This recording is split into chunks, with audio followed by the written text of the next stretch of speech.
afternoon and welcome to this Senate live proceedings. You're watching the broadcast courtesy of the Parliamentary Broadcasting Unit.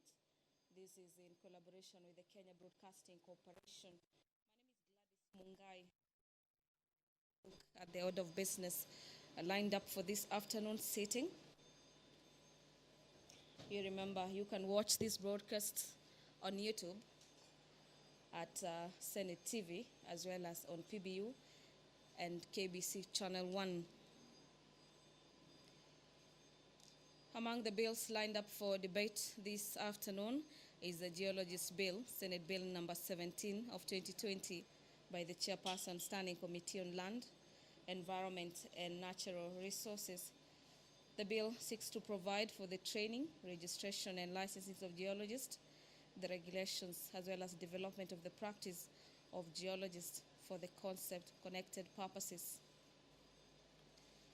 Also lined up for debate is the Community Health Services Bill by Senator Agnes Zani. The House will equally be considering a motion on the alteration of the Senate calendar for the regular sittings of 2020 by the Leader of Majority, that notwithstanding the resolutions of the Senate made on the date being 27th of February 2020 and on the 15th of September 2020, and pursuant to the provisions of Standing Orders number 29, subsection 4, the Senate resolves to further alter its calendar. This is for the fourth session of 2020, in respect to put 4 and proceed on recess starting on Friday, the date being 9th of October 2020, until Monday, the 2nd of November 2020, and thereafter, the Senate are set to resume on Tuesday, the 3rd of November 2020, as set out in Part 5 of the calendar, and that the Senate calendar for the fourth session of 2020 be altered accordingly. Also lined up for debate is the motion on the report of the Standing Committee on Health. This is into the inquiry of the death of a patient that took place at MP Shah Hospital due to negligence. The House will equally be resuming debates on the Equalization of Fund Bill, the National Assembly's Bill number 43 of 2019. The motion on the adoption of the 9th progress of the report of the Ad hoc Committee on the COVID-19 situation is also lined up for debate on the table of the House this afternoon, as well as the Wildlife Conservation and Management Bill, Senate Bill number 24 of 2019. Pursuant to the provisions of Standing Orders number 47, subsection 1, the Senator for Bomet County, Senator Christopher Lagat, will be seeking a statement from the Standing Committee on Roads and Transportation. This is in regards to the stalled construction works of 2 major bridges in Bomet and in Bomet County. The Senator for Kericho County, Senator Aaron Cheriot, will be seeking a statement from the Standing Committee on the Justice and Legal Affairs.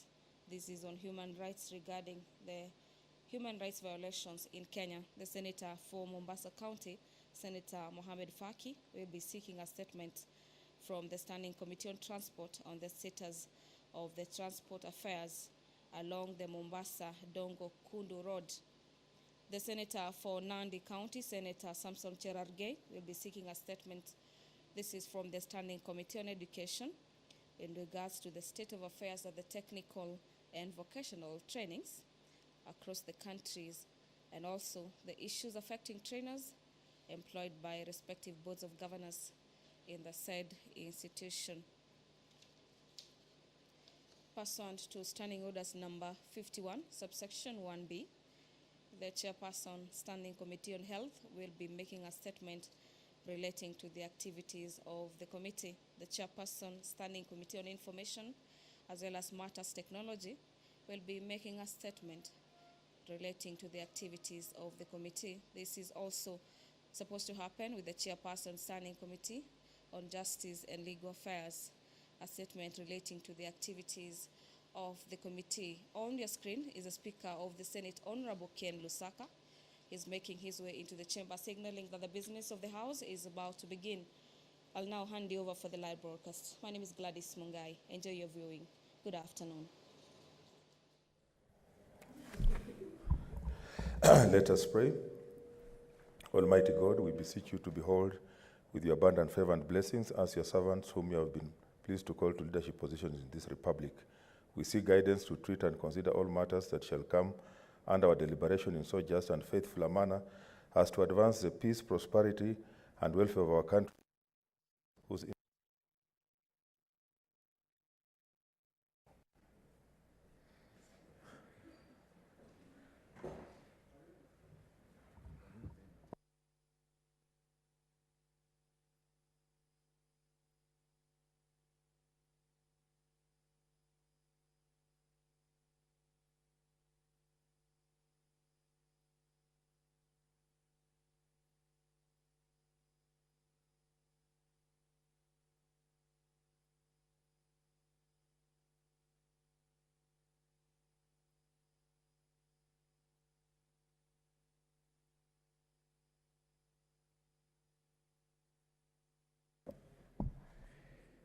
Order number 1, administration of oath. Order number 2, communication from the chair. Order number 3, messages. Okay, I have a message. This is a passage by the National Assembly of the County Allocation of Revenue Bill, Senate Bills number 7 of 2020. Honorable Senators, I wish to report to the Senate that pursuant to Standing Order 41, 3, and 4, I have received the following message from the Speaker of the National Assembly regarding the passage by the National Assembly of the County Allocation of Revenue Bill, Senate Bills number 7 of 2020. Pursuant to the said standing order, I now report the message. Pursuant to the provisions of Standing Order 41.1 and 144 of the National Assembly Standing Orders, I hereby convey the following message from the National Assembly. Whereas the County Allocation of Revenue Bill, Senate Bill number 7 of 2020 was published via Kenya Gazette Supplement number 45 of 17th April 2020 as a special bill concerning county governments to provide earlier for the equitable allocation of revenue raised nationally among county governments for 2020-2021 financial year. Whereas the said bill was passed by the Senate on 29 September 2020 and referred to the National Assembly for the consideration in accordance with the provisions of Article 110(4) of the Constitution, and whereas the National Assembly also passed the said bill on Tuesday, October 6, 2020 without amendments in the form passed by the Senate.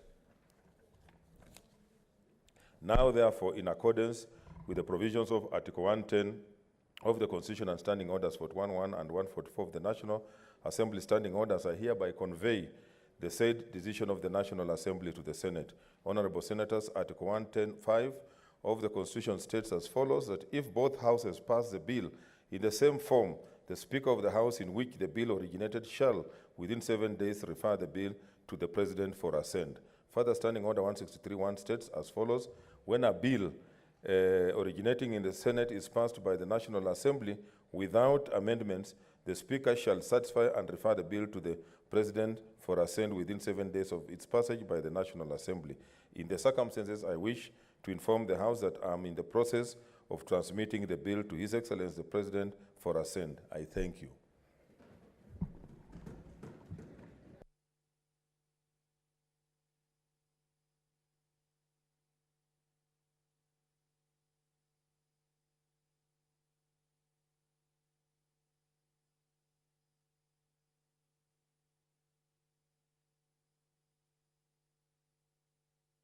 Yes, Senator Chararge, what's your point of order?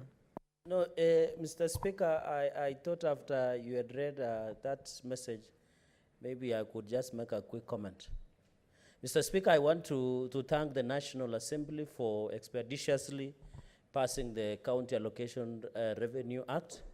And I wish in future the same National Assembly should also be fast-tracking the, the passage of some of the bills that originate from the Senate, so that we can continue to work together as a parliament as envisaged under Article 93. Finally and secondly, Mr. Speaker, I have seen the COG chair and also Council of Governors and counties are complaining that there is a chronic delay of disbursement by the National Treasury of their disbursements. But I hope the Minister in charge of National Treasury, Mr. Yatani, will be able to either disperse and give us the schedule of disbursement so that the counties can continue, Mr. Speaker, to be able to access services. And I want to, of course, as you transmit to His Excellency the President, for him also to ascend expeditiously, because our counties are going through hard times where salaries have not been paid, development programs are stalling, and when development programs stall in our counties, Mr. Speaker, it translates to a lot of pending bills, and therefore service delivery is delayed. And Mr. Speaker, as I want to call upon the House that in future, we need to relook about this issue of delayed disbursement by the National Treasury to our counties so that our counties do not continue to suffer. We need our counties up and running, and we need also transparency and accountability from the part of governors that we have in this country. So that is a significant step. I hope counties, the COG chair has threatened that they might shut down the counties, but I hope this one will bring a hope so that counties can continue service delivery to our great people. I thank you, Mr. Speaker. Senator Wambua.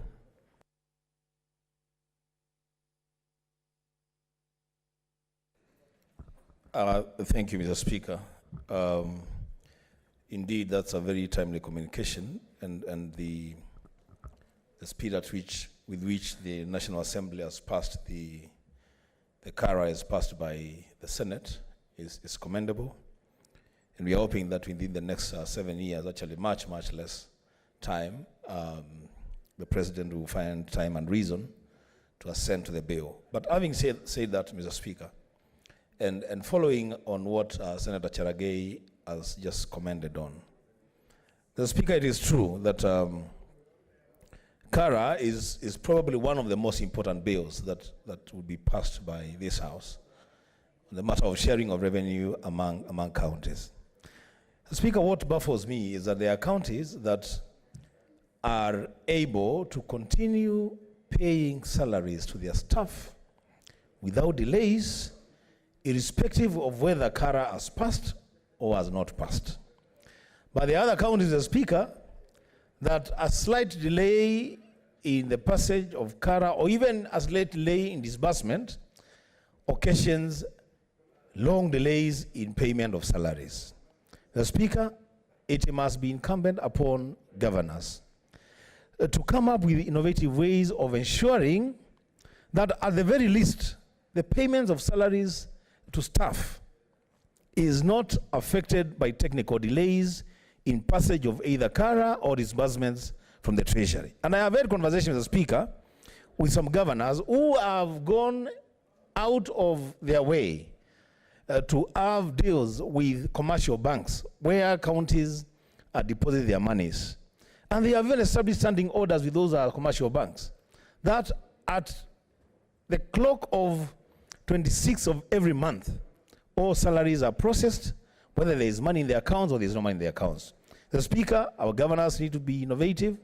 And lastly, Mr. Speaker, this chair of COG, I think he has a default setting that whenever there is a problem, he just thinks about closing counties.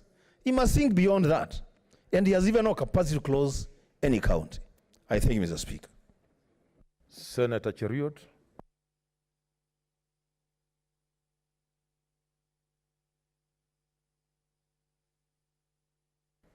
Thank you, Mr. Speaker. Mr. Speaker, I have a different comment altogether. I just want to register my disappointment with the disparaging remarks about this House, about you as a Speaker, that were made by various members of the National Assembly during the debate on this bill yesterday. Mr. Speaker, as a leader in this House, I take great exception in the fact that there was a Speaker on the chair. He knows very well the standing orders of the National Assembly, what it requires of them if they need to discuss the conduct of any member of Parliament.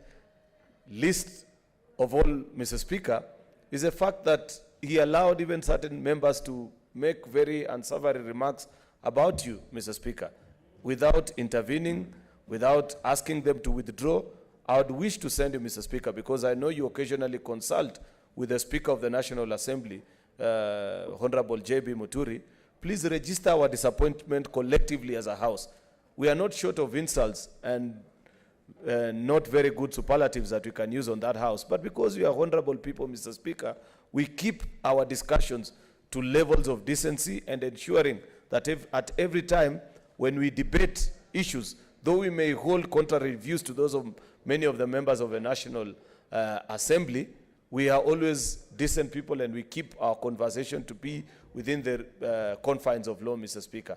I saw even members whose counties were being denied funds, or they were going to lose funds in the formula that had been proposed before this House, deriding this House and saying all manner of things, and you wonder, where is the conscience of some of these members? Some of them are in leadership, like the Minority Whip, Honorable Junet Mohammed, and so many of them that I could mention, Mr. Speaker. They need to be named and shamed, and please pass our message to Honorable J.B. Muturi that this House did not take that kindly. Thank you, Mr. Speaker. Senator Wetangula.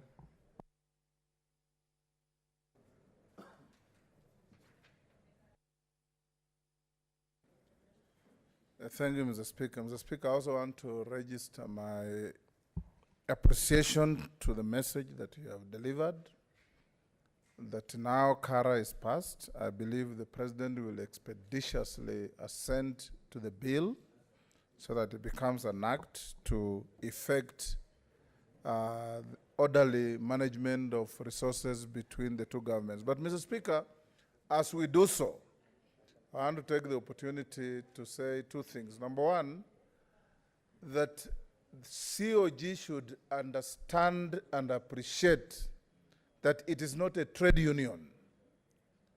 COG is degenerating into a very poor, poorly managed and poorly organized trade union.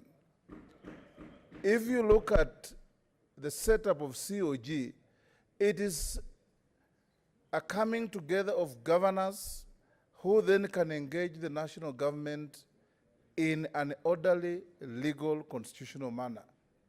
The chairman of COG has absolutely no authority in law and or in fact to direct any county to close down. At all. And what they should be doing, Mr. Speaker, is when there is a shortage of money, COG and its chair should be asking the national government, how come you have no shortage of payment of salaries to your staff and we are suffering? Because we know that on vote on account and the advisory from the Supreme Court, the counties should be able to access at least 50% of their previous year's allocation. Second and lastly, Mr. Speaker, I also join Senator Cheriot in saying what he has said, that dignity and decorum are the cornerstone of the management of parliaments. And the unsavory things that I heard members saying against this House in general and you in particular are totally unhelpful. And this House will not reduce ourselves to their level. Some of them are in Parliament through accidental processes, and that is how they behave the way they do. We want to remain above board and remind them that should they wish to discuss our speaker, which they have the right to, let them draft a motion and table it and let it be discussed, and there will be many people who will air their views in the alternative. Thank you, Mr. Speaker. Since this was just a communication, I think those are enough comments. But somebody said if you wrestle with a pig, you both get dirty, but the pig enjoys it. So we will.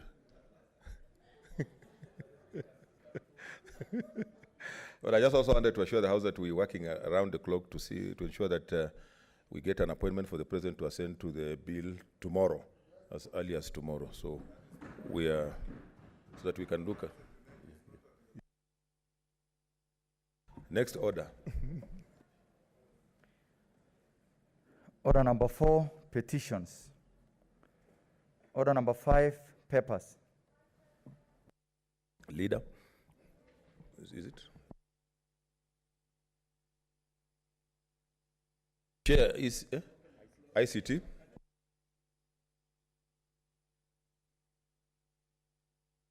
ICT. Vice Chair. Any member from the committee? ICT. You are in ICT? Yeah?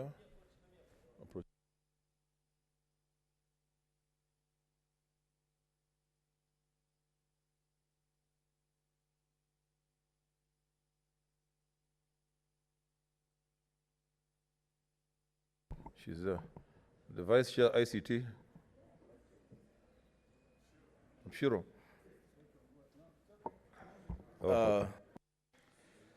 Thank you, Mr. Speaker. Mr. Speaker, I beg to lay the following paper on the table of the Senate today, Wednesday, 7th October 2020.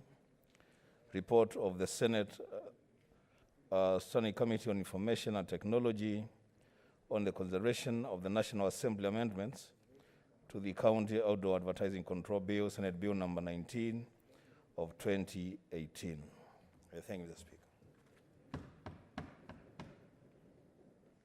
Next order.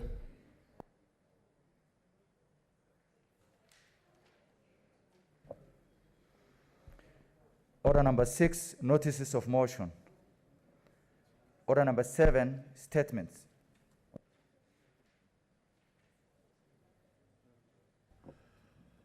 Statement, there was supposed to be a statement by Petronila Were. She's not here, so it's dropped. Number 1 and 2. So, statement from Dr. Langat.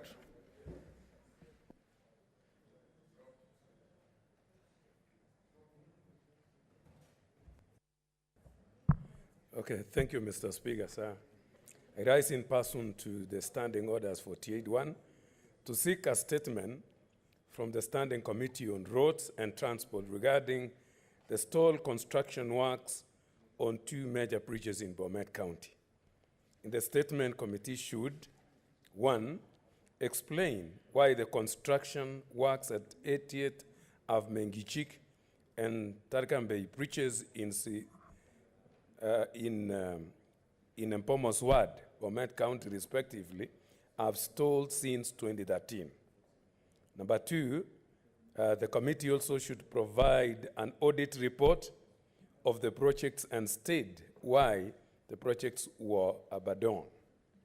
Number 3, state the plans, if any, by the Bomet County government to complete the construction of the 2 bridges. Thank you, Mr. Speaker.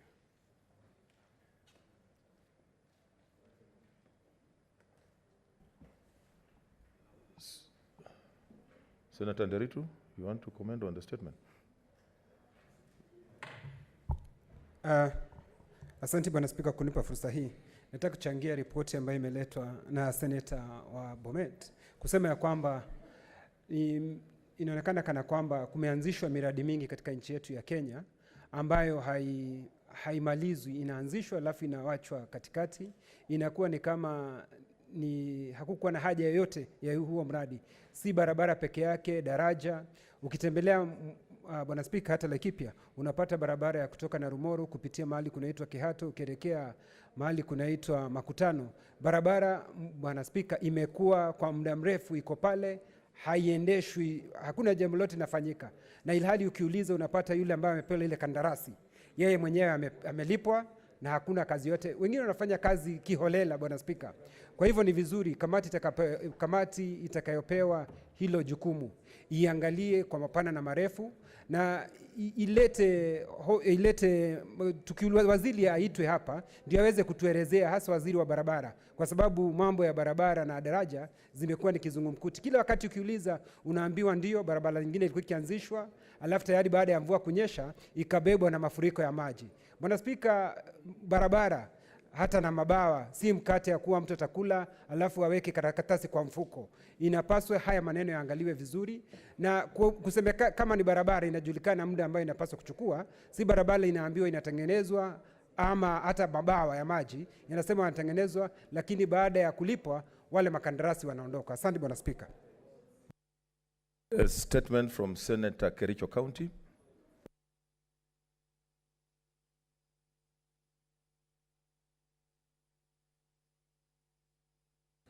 Thank you, Mr. Speaker. Mr. Speaker, I rise pursuant to Standing Order number 48-1 to seek a statement from the Standing Committee on Justice, Legal Affairs and Human Rights regarding human rights violation by the police In the statement, the committee should, 1, explain why there are increased cases of unconstitutional interference with freedom of movement, association, and assembly by the police who have been meting out violence on Kenyans, including political leaders.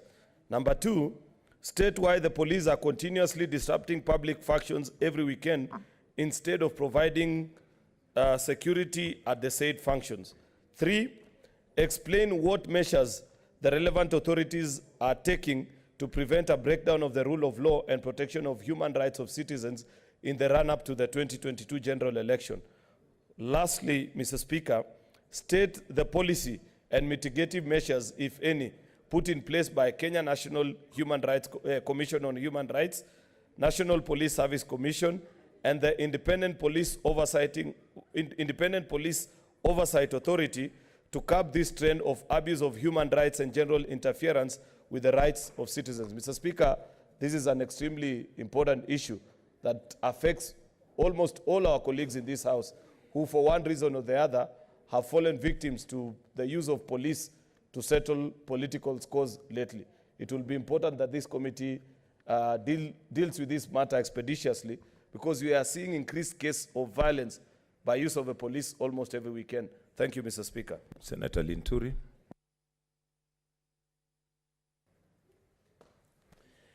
Thank you, Mr. Speaker. Mr. Speaker, allow me thank Senator Kericho, my good friend Arun, for bringing this statement.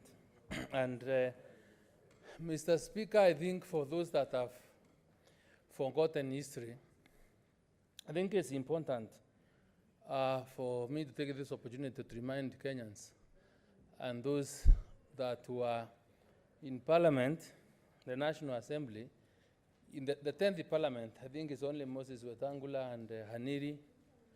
I can't see anybody else. That is probably Outa. There's very few members that are in this House, Mr. Speaker. And that time we were faced with a serious problem because we had just been elected and the country was facing serious problems because of the post-election violence. Mr. Speaker, that time, you know, the build up to that violence and taken quite some time because of the nature and conduct of politicians during meetings and during the electioneering period. And the events were so banned that we would not want to get there. To the extent that, Mr. Speaker, we were inviting the ICC to come to Kenya and do investigations in this country. And you all remember the culprits, or the first people to go to the ICC in this country, Mr. Speaker, was one, Commissioner Halley, who was in charge of the police. And Mr. Speaker, what is happening now, the second, of course, is not in doubt, is the president, the current president of the Republic of Kenya, his deputy, and others. Mr. Speaker, when we are getting 2 years, when we are 2 years before the general elections, there is need for serious political tolerance, Mr. Speaker, and the police to ensure that what informed even the change of name from a police force to a police service is because we wanted the police to operate within certain conduct and behavior that conforms with aspects of human rights and dignity of the people that they have to deal with. So this continued use of the police, other than keeping security and ensuring that citizens are able to do their things in the, with peace, Mr. Speaker, is something regrettable. Mr. Speaker, in Meru County, a few weeks ago, we lost a student who had just finished university in the hands of violence of the police. There is a gentleman by the name Moredi who is right now in his house because he has been beaten, maimed by the police. These are matters that the Police Oversight Authority has taken. So, Mr. Speaker, I want to address the Commissioner of Police now and tell him, please take control of the police force, of the police service. The police should never be instructed by forces outside because that is not what the law says. And be cautious because you must operate within the law. And if this one continues, because The way things are now, we are so apprehensive and we want to tell the international community to be watchful of this country because of the events that are taking place in this country.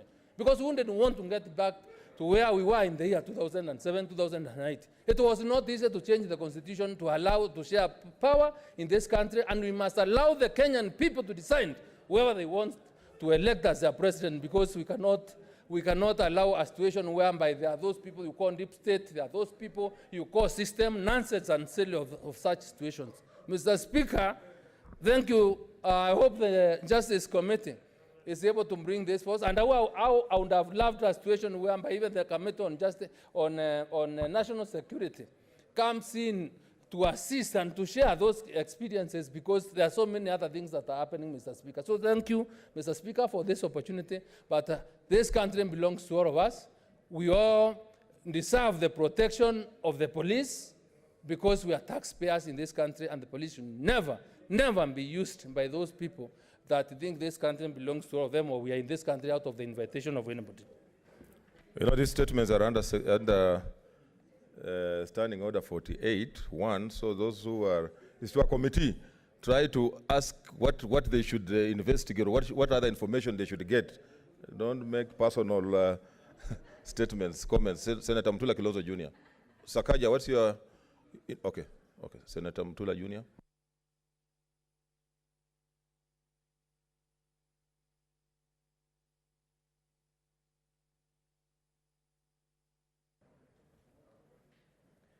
Mr. Speaker, allow me to say we are, as a country, trading very dangerously. As politicians, we are also trading very dangerously with the peace of this country. Now, I need not remind the Jubilee government that you came together, told us you are the ones who are fighting, and therefore have brought peace by coming together. No, I must say it. Jubilee is founded on the principle that you are joining warring parties and tribes together. And Jubilee is dividing Kenya. We must tell you. And we must tell you, while we sit on the other side, that we are not going to allow you to split this country or join it when you feel like. When you want, you merge. When you don't want, you split. This country doesn't belong to all of you. It belongs to all of us. So even though I agree, and I want to remind Mithika Linturi that even the question of ICC cannot come. Why? Because the principle of ICC under the Rome Statute is that we have failed as a country in our criminal justice system. That's not exactly a very good thing. So while you continue fighting as to who is going to be what, where, while we are also with you in making sure that we will not allow you to drag this country into a war, we must watch our statements as a country. That person who lost their life, or two people, or that woman who was bleeding, and even what is worse, my dear colleagues, somebody actually took a video of a woman who was bleeding to interrogating them like the police, instead of even wiping her blood.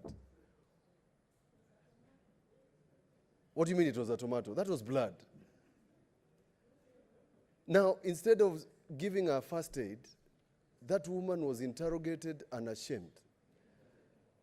We must condemn violence in whatever form, from whichever party. So, Mr. Speaker, the committee that is going to handle this, and Senator Shionga is giggling behind me, and in fact, it is our committee that should have spoken. In fact, I'm surprised that the Committee of National Cohesion has not made a statement. It's unfortunate. I saw this in Makueni recently. The chair is behind me. I saw this recently. And I condemned heckling when I saw it in Makueni, because I know that this heckling will lead to more heckling, that politicians will be tempted to hire more people to heckle, eventually people are going to stone one Senator another. Shionga, what's your intervention? Oh. Mr. Speaker, thank you. When you rattle a snake, then you expect. Mr. Speaker, I have a whole folder here, and it is not my turn. It is his turn.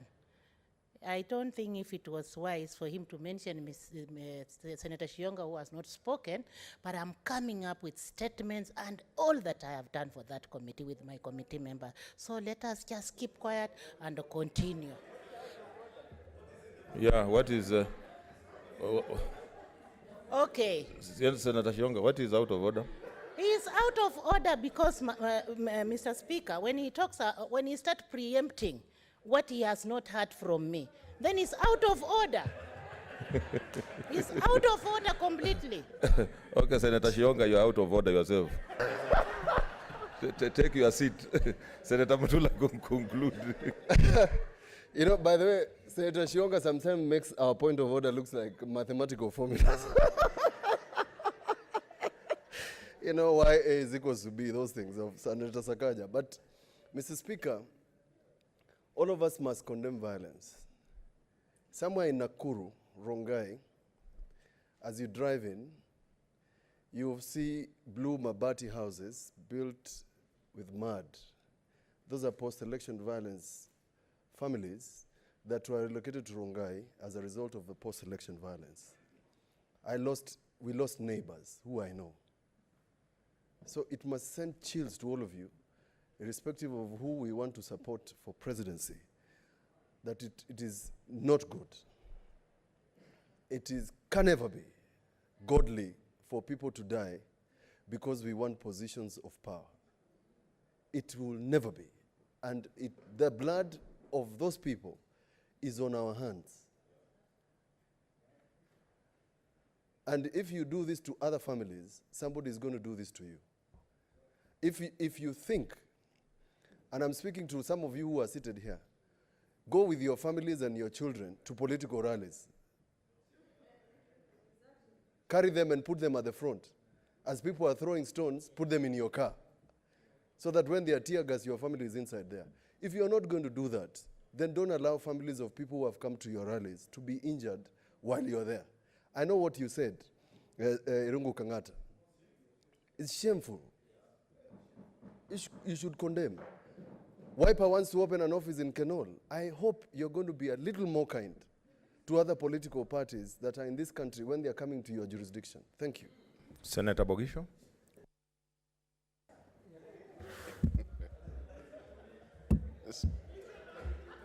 Speaker, let me... Speaker, you have to protect majority leader. Okay, order. Let's consult in low tones. From the Speaker, I'd like to make a comment on how we run our business in this House, Speaker. And there are people, Mr. Speaker, colleagues in this House, who have formed the habit, Mr. Speaker, of simply using statement to get an opportunity to bash government, to say things that, Mr. Speaker, don't even bring peace in themselves. I thought that the Honorable Cheruyot raised a very good issue. My colleague came from Meru, came and made it a Meru issue, and made it a time to bash government. You know, it is not good, Mr. Speaker, that we use an opportunity where it's not even there to debate a matter which not even be debated. It's supposed to go to committee. And then after that, we can make comments. Mr. Speaker, I just thought that there is developing a habit, Mr. Speaker, which should not be entertained, where the idea is just raise something, you can bash government. And government is bashing government. And making sure, Mr. Speaker, that people using words like that the police are being used by certain people, no substantiation, no nothing. I think we should just come out clearly. What's your point of intervention, Senator Wambua? Speaker, I really hate to interrupt my senior. But, Mr. Speaker, it is the responsibility of government, not just the Kenyan government, it is the responsibility of government everywhere in the world to ensure the safety and security of its citizens. So when matters of security and safety of citizens are brought up in a statement or otherwise, and members ventilate in a manner to call the attention of government to act to ensure peace and stability in the nation, that should not be misconstrued, Mr. Speaker, as bashing government. So is the leader in order to say that questioning government over issues of insecurity is bashing government? Is he in order, Mr. Speaker? Leader of majority. I think everybody's entitled to There's their another opinion. point of order. What's your point of order, Chararge? Then we need to make progress.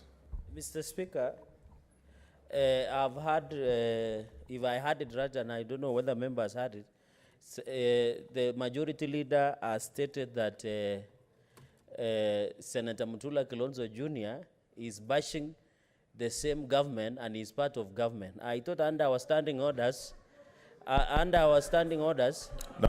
order, Senator. Just let me He finish. didn't say that. He never said that. Don't bring other issues. You are out of order. Take your seat. Mr. Leader, Speaker, continue. Mr. Speaker, I'm just concluding by saying there are opportunities, Mr. Speaker. If you really want a statement from government on a particular issue, you can do it. You can raise it as specific as possible. But I'm just saying, Mr. Speaker, this particular statement, the category that comes with, does not allow for us to debate this matter. It's not the kind of time. And Mr. Speaker, I've seen even people who should be using personal statements, instead of using personal statements, come around in another way to try and arrive at the same thing. I think we should just follow our standing orders and make sure that you can directly ask a question to government, you can challenge government, you can say anything you want, but let's not use opportunities which are not even there to try and do the same, Speaker. Thank you. Senator Wetangula, and I said those who contribute, this is under 48(1). Therefore, come up with other issues. I mean, how you want the committee to Mr. respond. Speaker, what is happening in our good country today is worrisome. And if I was in the shoes of my distinguished friend and brother, Senator Bogisio, as the leader of the majority, in fact, he should have stood up to inform the House that this is the kind of statement he himself, and not a committee chair, will bring to the House. In fact, Mr. Speaker, yesterday I came here in anticipation that the majority leader would, on his own motion, issue a statement on the happenings in Kenol. The war drums going on in this country, Mr. Speaker. You lead government business, and government has every duty to protect lives and properties of all Kenyans and our visitors in this country. Mr. Speaker, what happened at Kenol and what appears to be mutating into now a norm for political bad behavior all over the country is worrisome. Mr. Speaker, you may remember that I carry in this House, together with Senator Orengo, Senator Ongeri, the late Mutula Kilonzo, Sally Kosgei, Mother Karua, William Ruto, as the team that sat at Serena when this country was on fire. And what we went through is not an experience to behold. And we don't seem to have learned any lessons, Mr. Speaker. Mr. Speaker, today, a rapidly pro-government media house carried a very worrisome story. That intelligence had it that there was going to be violence and chaos at Kenol, and that the police responsible for security at Kenol were advised to leave their stations and go home. Mr. Speaker, if this is happening in our country, then God help us. Because, and I'm very sure, the skirmishes that we saw at Kenol, even 20 policemen would have stopped it if they were properly briefed. And we are told the intelligence gave information that there were underhand currents showing that there was going to be violence, and we've lost human lives. In fact, the government owes Kenyans an apology for failing to maintain peace and security. Mr. Speaker, the famous case from Zanzibar of Kimanga versus the Republic, Mutula Kilonzo should know this, as a practicing lawyer and Senator Faduma. He says a breach of peace cannot be imagined to be committed in the presence of policemen. If policemen were there, there would have been no breach of peace because it's their duty to maintain peace. So I want to urge my brother Bogisio, and his is the head that wears the crown, said Shakespeare. And the crown is on your head in this house. And you must constantly assure us as your colleagues that all is well and all will be well. Because I also want to go to Kenol and open an office for Ford Kenya. I hope Senator Kangata will not be there picketing and shouting and throwing crude weapons at me when I go there. Nobody needs a visa to go to any part of this country.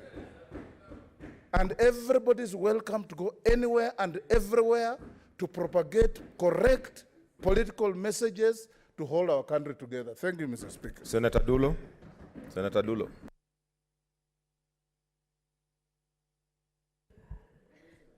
Thank you, Mr. Speaker. I wish to add my point to this statement, and first let me take this opportunity to thank Senator Cheriot.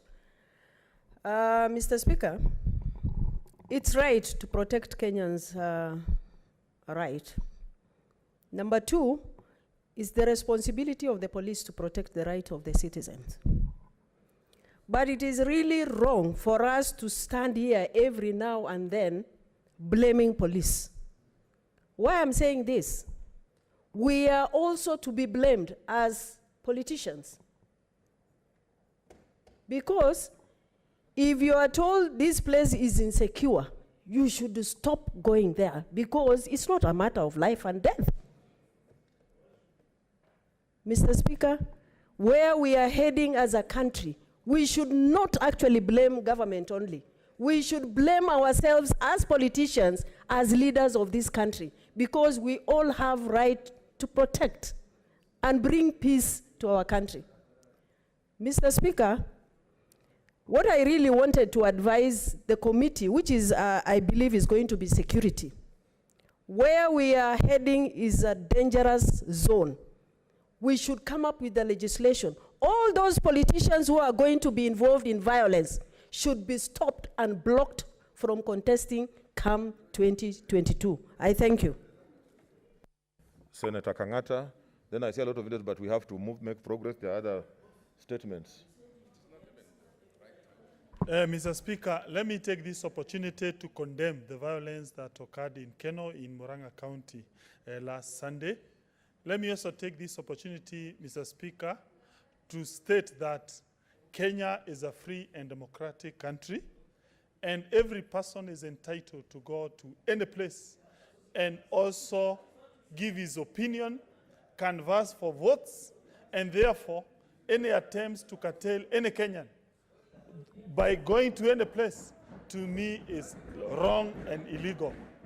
Mr. Speaker, sir, I strongly believe that we have a divergent of opinion, Mr. Speaker, sir.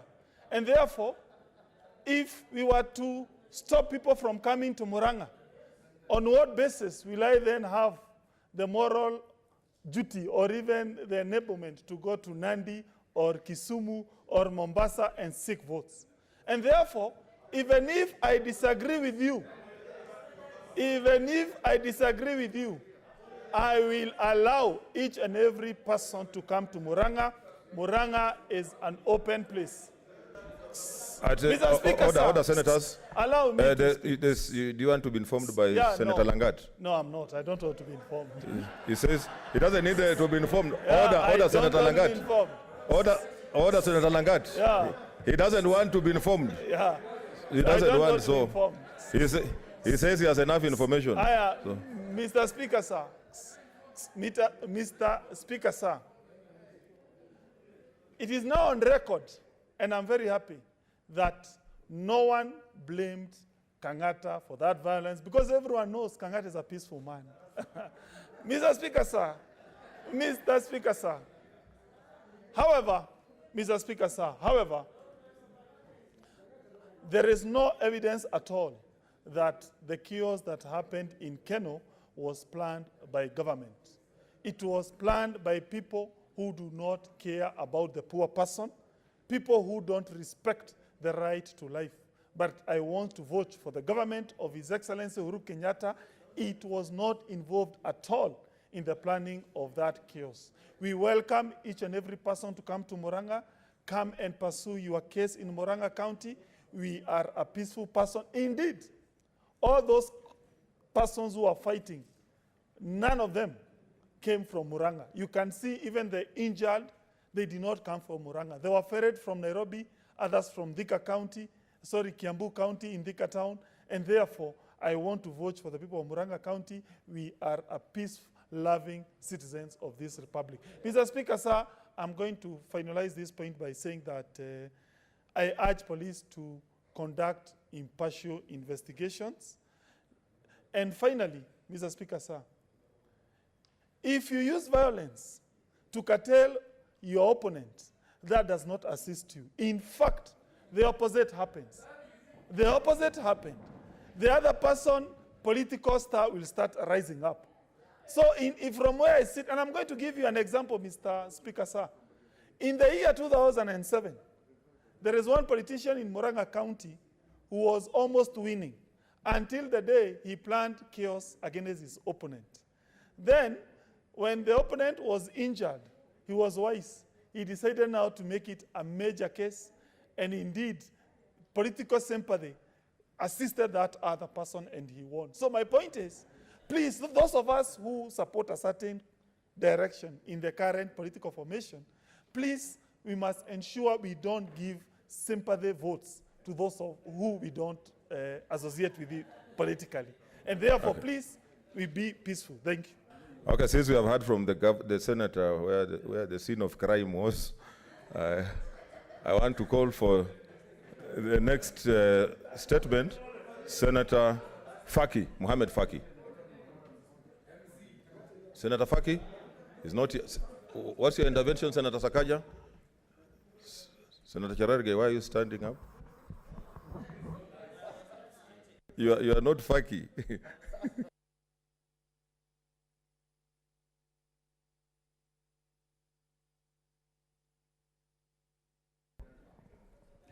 Thank you. Faki is deferred. Okay. Thank you. Mr. Speaker, when I had the statement, and I know the bulk of the contributions have been around a specific event, Mr. Speaker, I felt that we should not lose that opportunity to follow up on real human rights issues that we've raised in this House.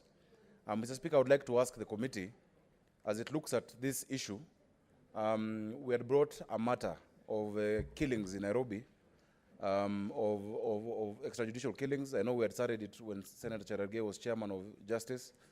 There's an officer called Ndiema who was charged with shooting a 13-year-old boy, Yasin Juma, in Huruma.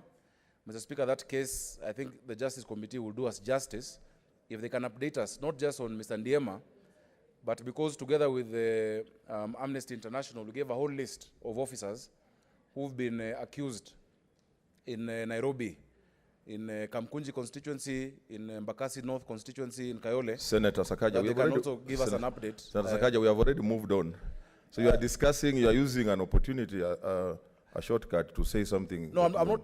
I'm just asking for additional information. I'm not talking about the politics, but these are serious cases. The parents still want justice, yet they were seeing games being played by the prosecution and the police in court. Mr. Speaker, I think with your indulgence, you can ask that additional information is given. The other issues of politics we'll deal with politically. Okay. The committee won't sort our politics out.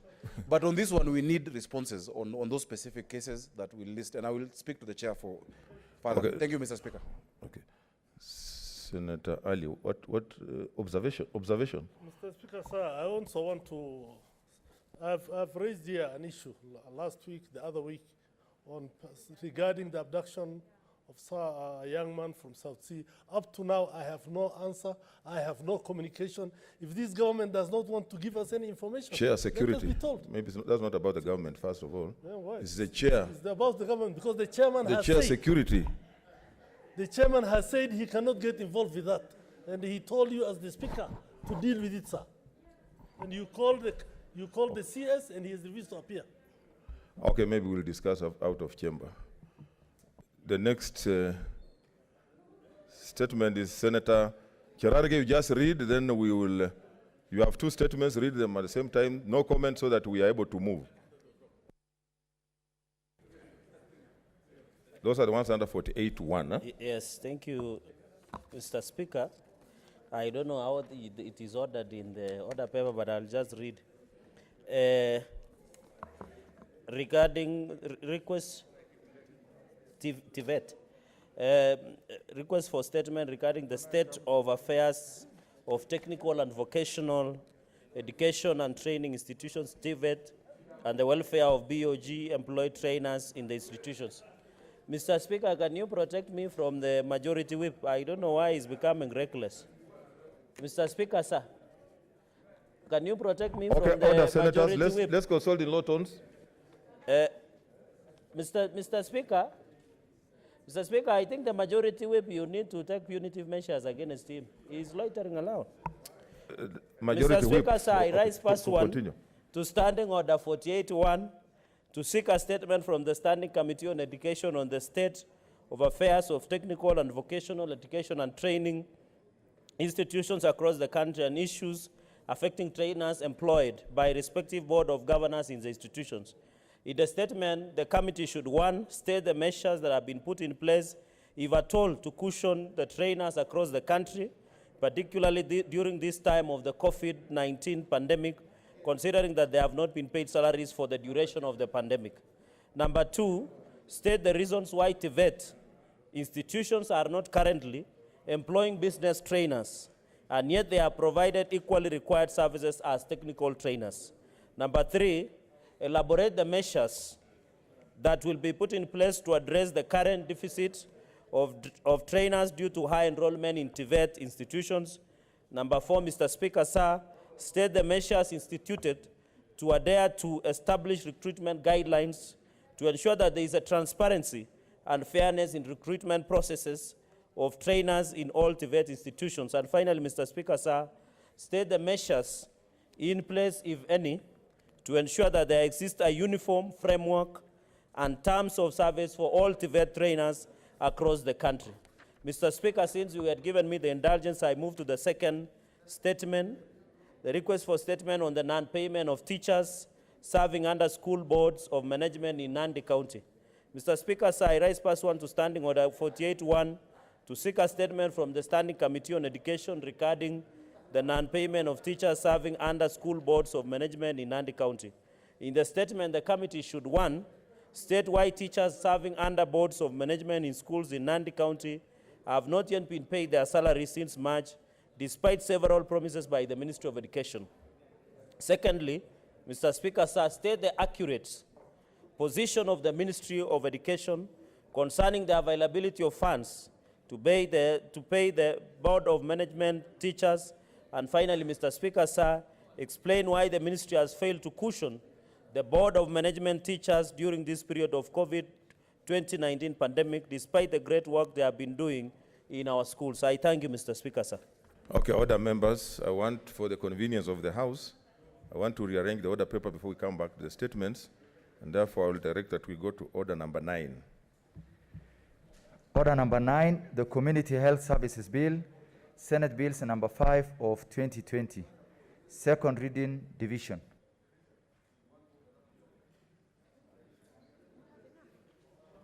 The bell be rung for 2 minutes.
Okay, order.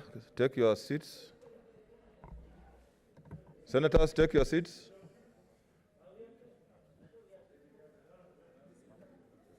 I put the question, which is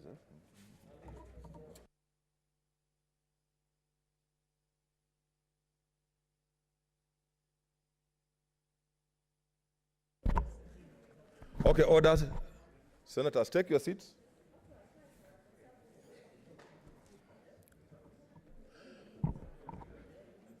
Take your seats, otherwise you'll be forced to freeze where you are when I stand. And you can imagine Senator Millicent freezing for about for a few minutes. Take your seat. Oh, okay, honorable senators, I now propose the question, which is that the Community Health Services Bill. I put the question because that the Community Health Services Bill, Senate Bills number 5 of 2020, be read a second time. Roll call. Huh? Yeah. Us are Senator Cherargei and Senator Kangata. Senator Adan Dulo Fatuma, Isiolo County. I vote yes. Senator Ali Abdullah Ibrahim, Wajir County. My name was found. Yes.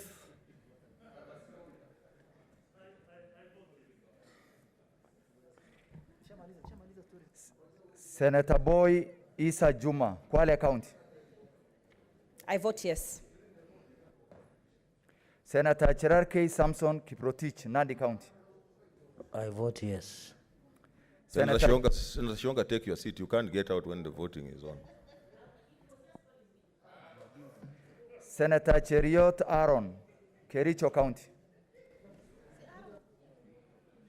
I vote yes. Senator Haji Mohammed Yusuf, Garissa County. On behalf of my delegation, I vote yes. Senator Hargura Godana, Marsabit County. Mr. Speaker, sir, I vote yes. Senator Imana Malakai, Turkana County. Senator Kabaka Boniface. I vote yes. Senator Kabaka Boniface, Machakos County.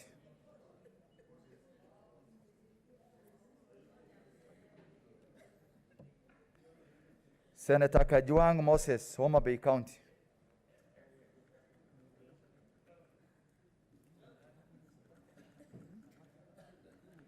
Senator Kamar Margaret, Washingishu County.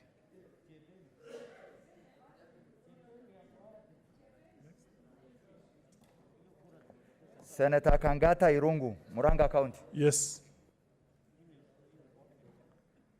Senator Kaniri George, Vihiga County.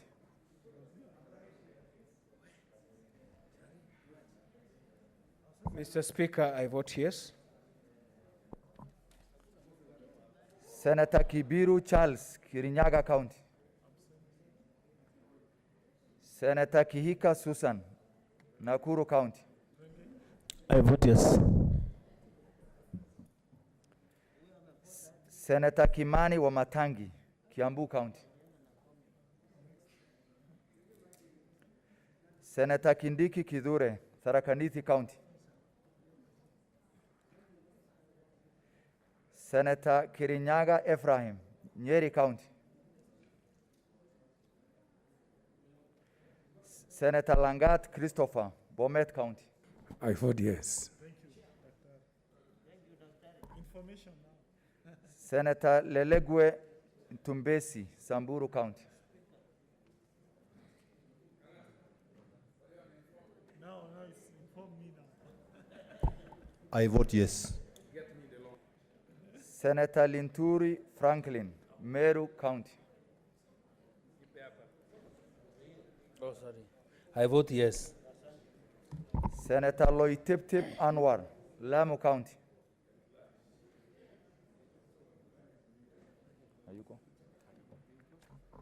Senator Mazayo Stewart, Kilifi County.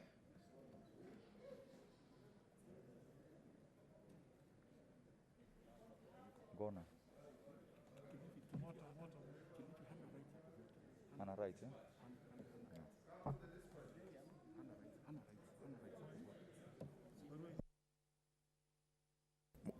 Go to the dispatch.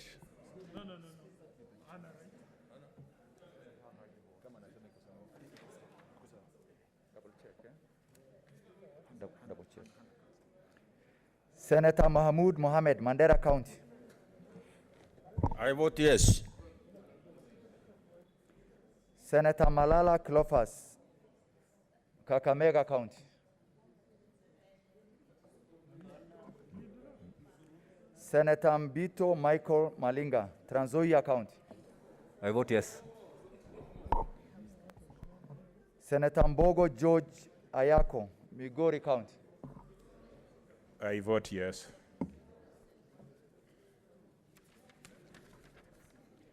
Senator Mogeni Eric Okongo, Nyamira County. Senator Moi Gideon, Baringo County.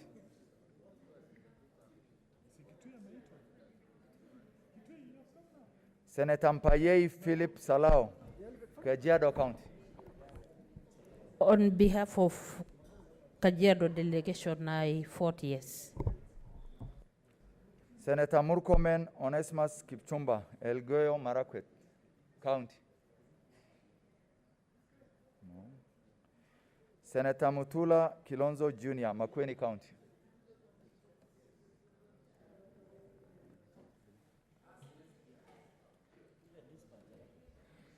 I vote yes. Senator Mwangi Paul Gidiomi, Nyandarua County. Yes. Senator Mwaruma Jones Mwashushe, Taita Taveta County.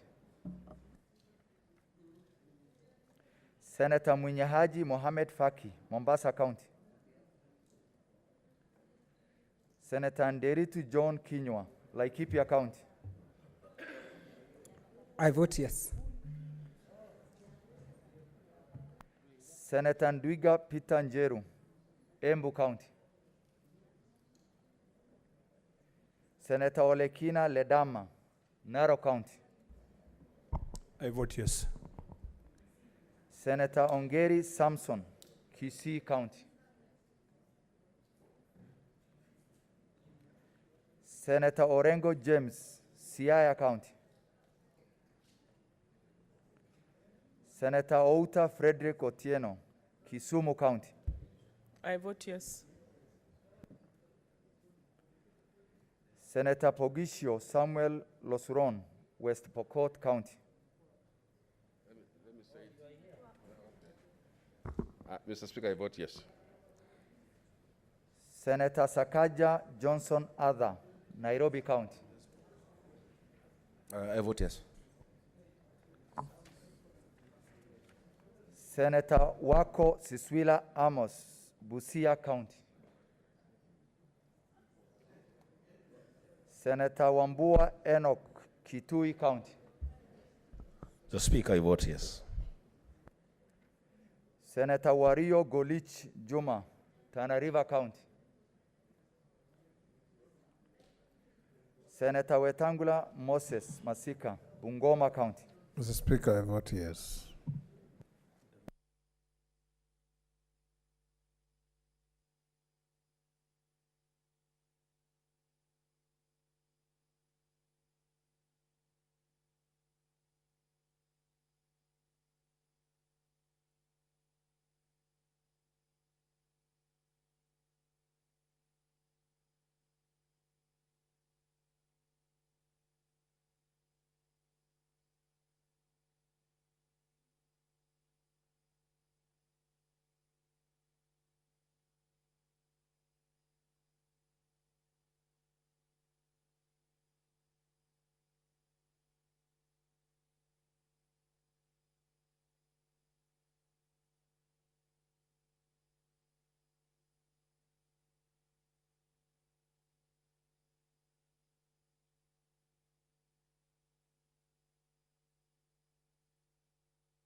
Okay, order, senators, take your seats.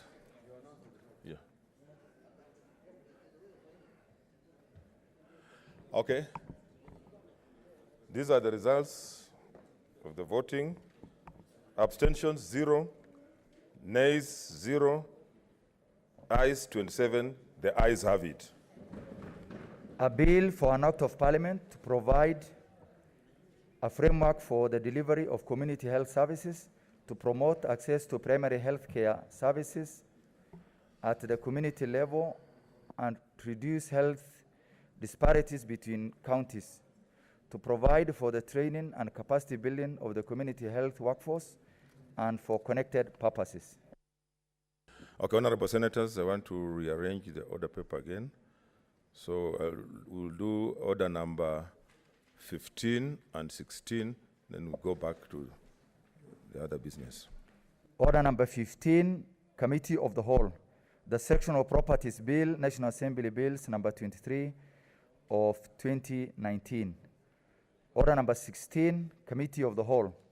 Consideration of the National Assembly amendments to the County Outdoor Advertising Control Bill, Senate Bills number 19 of 2018.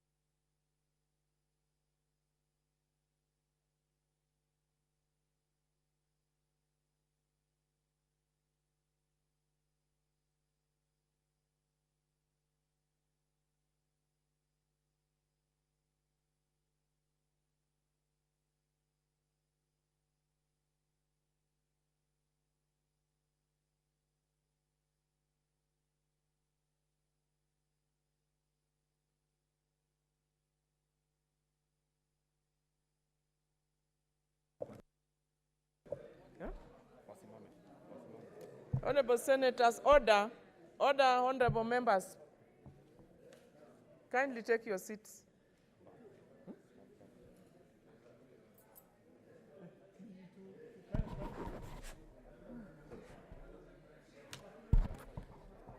Honorable Senators, can we have some order, please? We want to transact. Kindly let's have some order.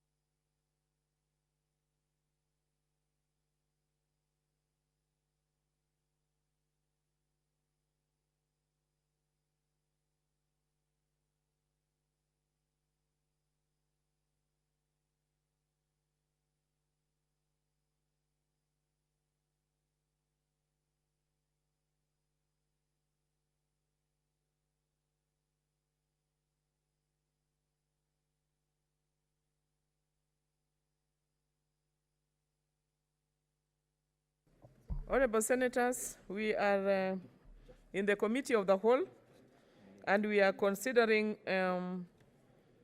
order number 15, the Sectoral Properties Bill, National Assembly Bills number 23 of 2019.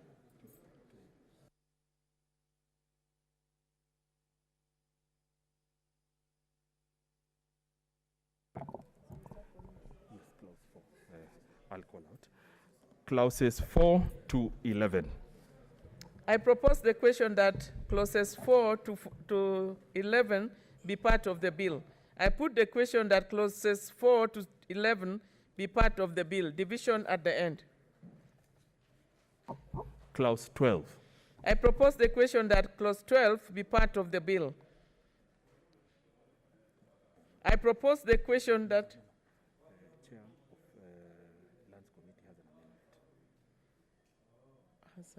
an amendment. Yeah, Chair, Lands Committee, you have an amendment? Yeah, please thank go ahead. you, Go ahead. Madam Speaker. Madam Speaker, I propose that clause 12 of the bill be amended. What's your point of order, Senator? Remind the chairman that we're in the committee of the all, and therefore you should refer to you as Madam Chair, not... Thank you. That is why you are my friend, Senator Kennedy. Go ahead, go ahead. Yeah, Madam Chair, I propose that clause 12 of the bill be amended by deleting sub-clause 5 and substituting, therefore, the following new sub-clause. Before registering a proposed sectional plan of subdivision or consolidation, the registrar shall, upon endorsement, the surveyor amend the original sectional plan in the manner prescribed by the regulations. The committee shall introduce the above amendments during the... Okay, I have already proposed the amendment, Madam Chair. Thank you, Chair. I propose the question that clause 12 be amended as proposed. I put the question that clause 12 be amended as proposed. Division at the end. Clauses 13 to 60. I propose the question that clauses 13 to 60 be part of the bill. I put the question that clauses 13 to 60 be part of the bill. Division at the end. Clauses 3 and 2, the title, and clause 1. I propose the question that clauses 3 and 2, the title and clause 1, be part of the bill. I put the question that clauses 3 and 2, the title and clause 1 be part of the bill. Division at the end.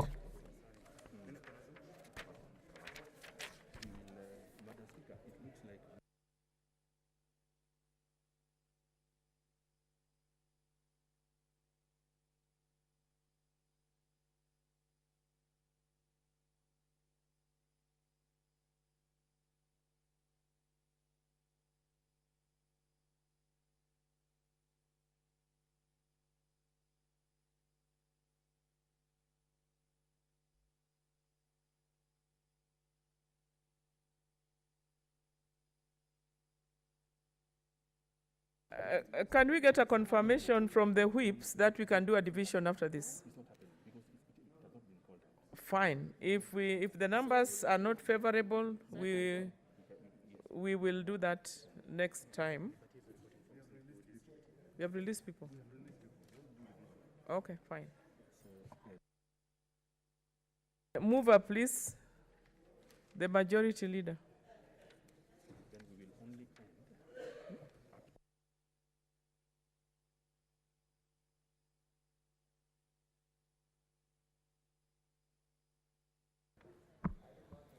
Honorable Chairperson, pursuant to Standing Order 148, I beg to move that the Committee of the Whole report progress on its consideration of the Sectional Properties Bill, National Assembly Bills number 23 of 2019, and seek leave to sit again tomorrow. Is that what it is? Yeah. I will put the question, which is that the Committee of the Whole do report progress on its consideration of the Sectional Properties Bill, National Assembly Bills number 23 of 2019, and seek leave to sit again tomorrow. Will as many as are of the opinion say aye? Aye. Those of the contrary opinion say nay? The ayes have it.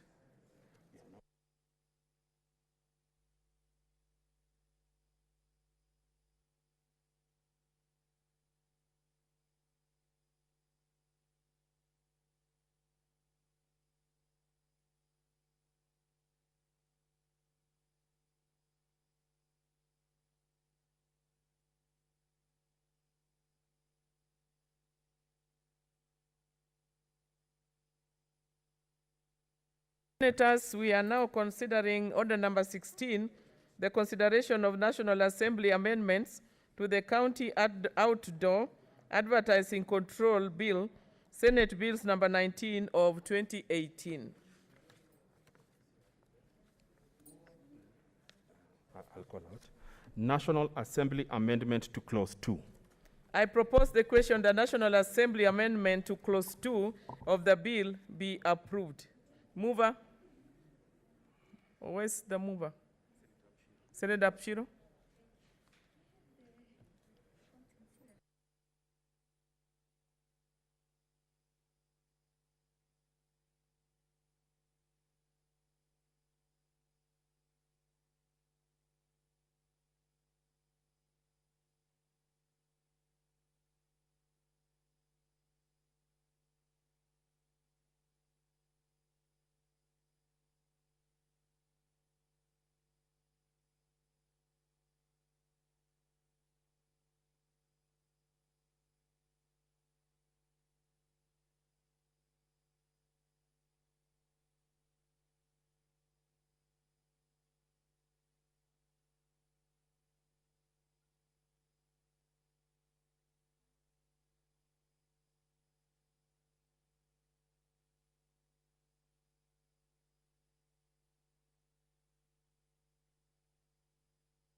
Thank you, Chair. Chair, I'd like to confirm that the Committee of ICT has considered all the amendments that have been brought by the National Assembly.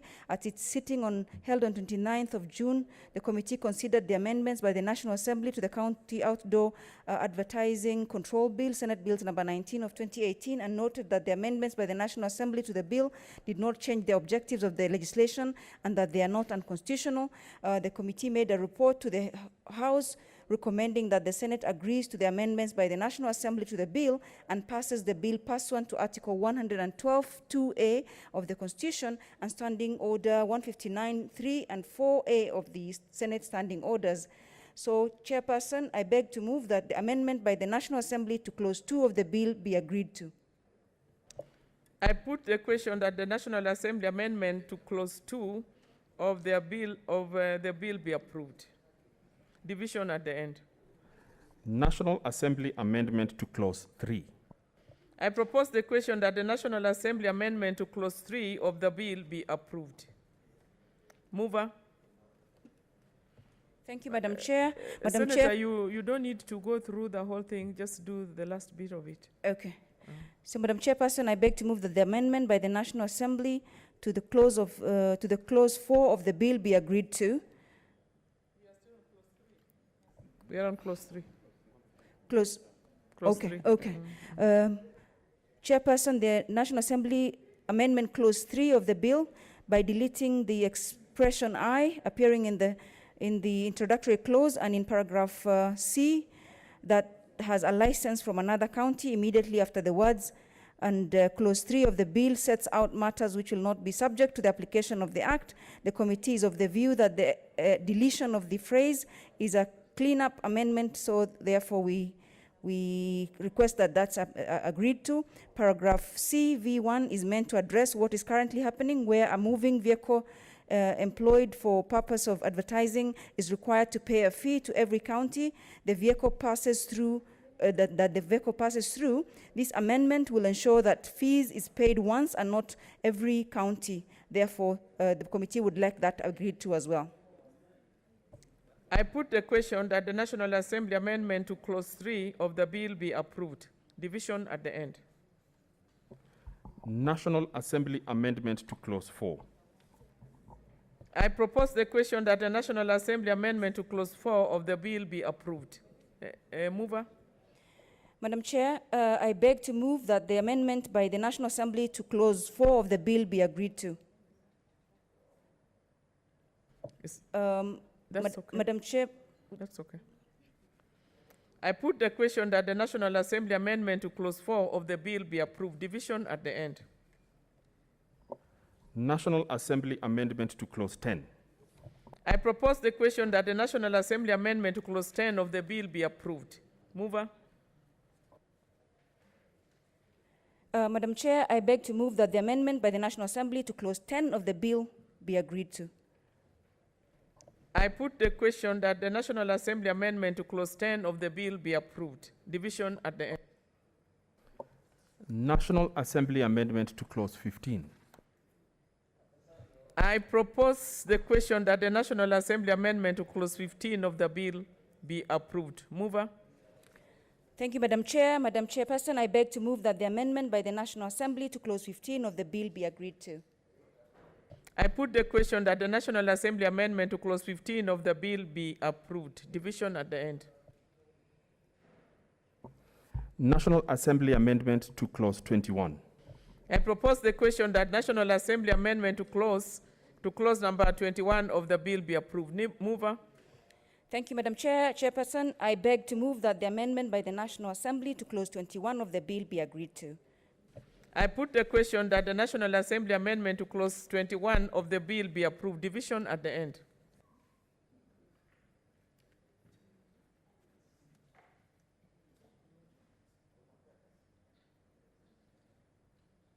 Honorable Senators, we are not able to carry out the division today because of numbers, and it will be listed tomorrow.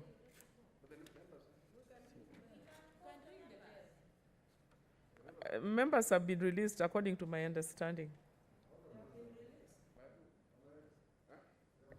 You know, before we announce, we have already verified from the whips, and the information that we have is that we don't have numbers.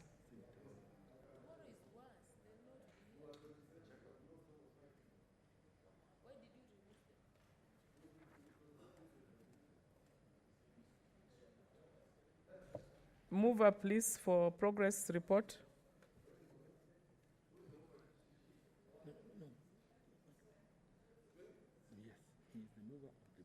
You are the mover of the bill, Majority Leader, yes.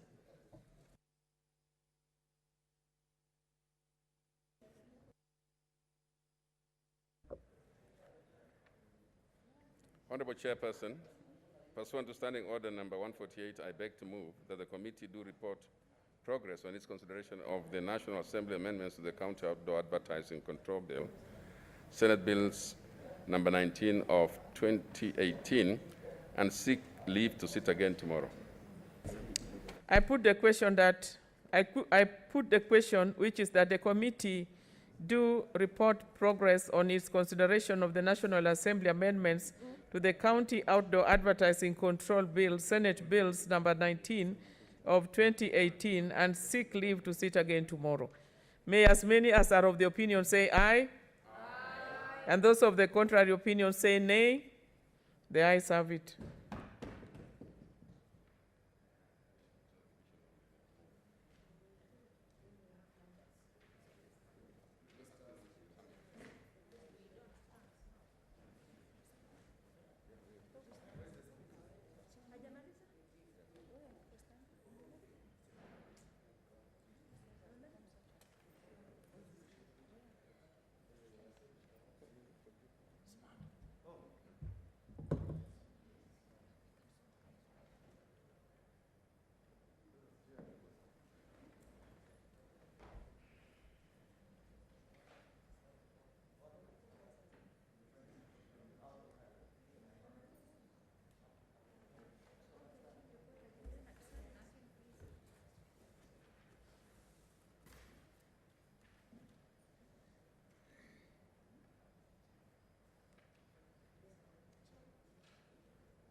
Yeah. Chairperson, we are considering the Sectoral Properties Bill, National Assembly Bill 23 of 2019.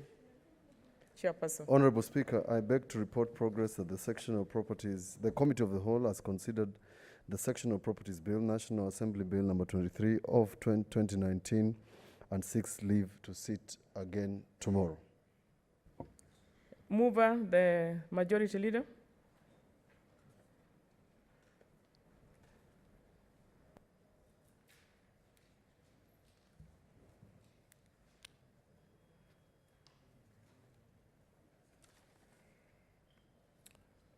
Madam Speaker, I beg to move, Madam Speaker, I beg to move that the House do agree with the committee in the said report.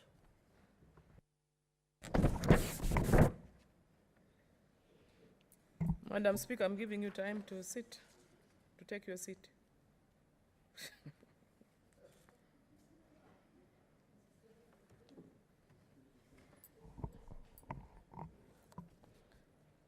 I will propose the question, which is that the House do agree with the committee in the said report.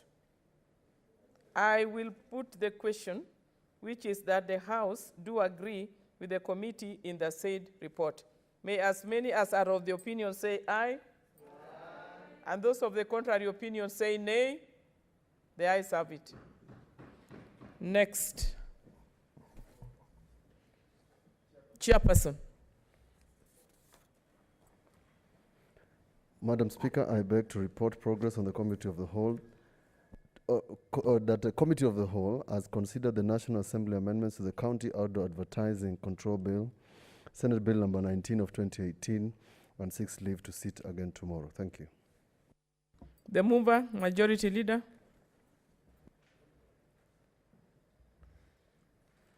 Madam Speaker, I beg to move that the House do agree with the committee on the said report.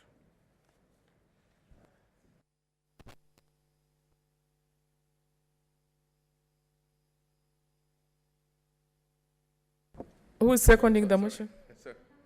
Yes, Madam Speaker, I beg to move that the House do agree with the committee on the same report, on the said report, and ask Honorable Farhia to second. Thank you. Madam Speaker, I beg to second. Honorable Senators, I propose the question, which is that the House do agree with the committee in the said report. Honorable Senators, I will put the question, which is that the House do agree with the committee in the said report. Will as many as are of the opinion say aye? Aye. And those of the contrary opinion say nay? The ayes have it.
Honorable Senators, you are aware that we interrupted our program, so we want to take this opportunity to go back to order number 7 for statements and allow Senator Cherargei, who has an important and urgent statement to make at this time.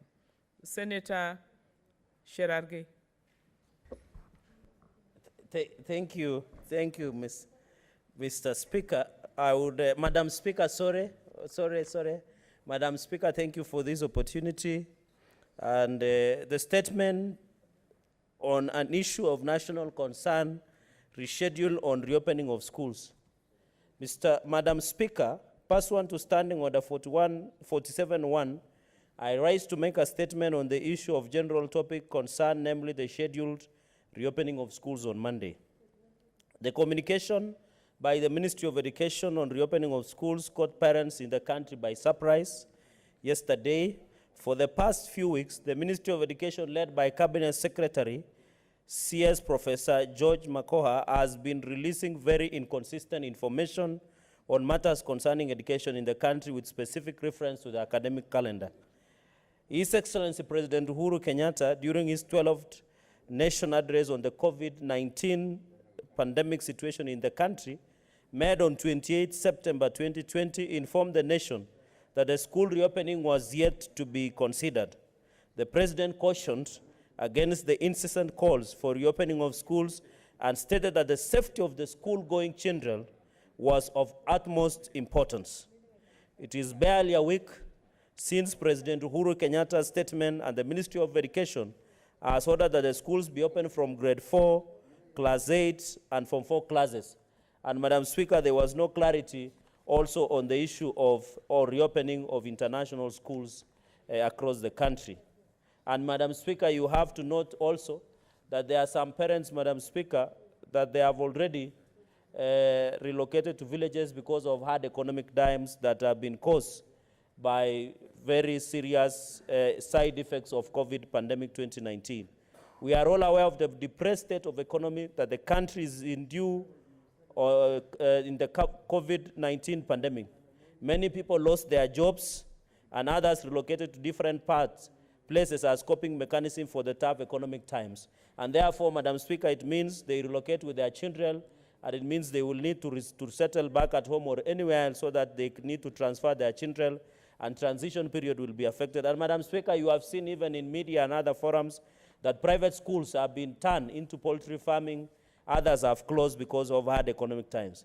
This means it will be very impossible for parents to settle and prepare their children to return to school within 3 days, Madam Speaker. 3 days is not easy because, Madam Speaker, you have to know that most of our children have eaten. They are now added weight. Others have misplaced their uniforms. We need to go and buy textbook, Madam Speaker, and you know it is very expensive. You need also to look for transport. Some of the parents have not been paid. Others were depending on manual jobs and casual jobs, and therefore they have not been paid. So, Madam Speaker, it is very important that, and also our children need psychosocial support, because some of them need to be encouraged. They need to be encouraged that they need to go back to school. They are also human beings like all of us, and they are afraid of the COVID-2019 pandemic. It will be very impossible for parents to settle and prepare their children to return to school within 3 days, since they are expected to pay school fees, provide shopping. And you know, Madam Speaker, the shopping is not very easy. The children of nowadays, you don't just shop few things, you must shop everything. And you know there is what we call bazaars list. Most bazaars might even release that they need sanitizers, they need masks, they need desks to be remade, and infrastructural development within. And you, Madam Speaker, it has to be noted that most schools have not received their capitation from March this year. And yet you are telling them that they need to put sanitizers. Most of them you have had today in the morning, Madam Speaker, when we had the Minister in charge of energy, that today most schools, their power has been disconnected because of non-payment. Even the Board of Management teachers have not been paid, Madam Speaker. Even the subordinate staff have not been paid. They have not resumed the job. So, Madam Speaker, the schools need a lot of painting. They need a clearance, and with the social distance, Madam Speaker, that is required as COVID-19 pandemic rules and regulation under Ministry of Health. Madam Speaker, another point is that the schools continue to be fumigated because most of them were isolation centers. How safe are our children when most of schools were being used as isolation centers? Have the Ministry of Health been able within 3 days to verify, to go to those places and be able? Madam Speaker, in the Rift Valley... There is a point of order from Senator Faria. Senator Faria, is that information or order? Madam Speaker, is it in order for Senator Cherargei to debate his own statement? I thought that debate should come when the committee submits its report and not now. Allow other senators to comment, not you. Thank you. We were on transition, so I didn't realize he has finished reading the statement. As Senator, are you still reading? I'm still in my You're still reading? Yeah. Finish the reading, so the comments will come from other members. Madam Speaker, when you look at the standing order that I'm using for 7.1, this is a statement based on general concern. So I would advise my leader to hold her horses so that I can finish, then he can comment. So, Madam Speaker, I was saying, it is part of my notes that I'm reading through, that 3 days is not sufficient enough for the Ministry of Health to go and cross-check the fumigation process within our isolation centers, which happen to be schools of learning.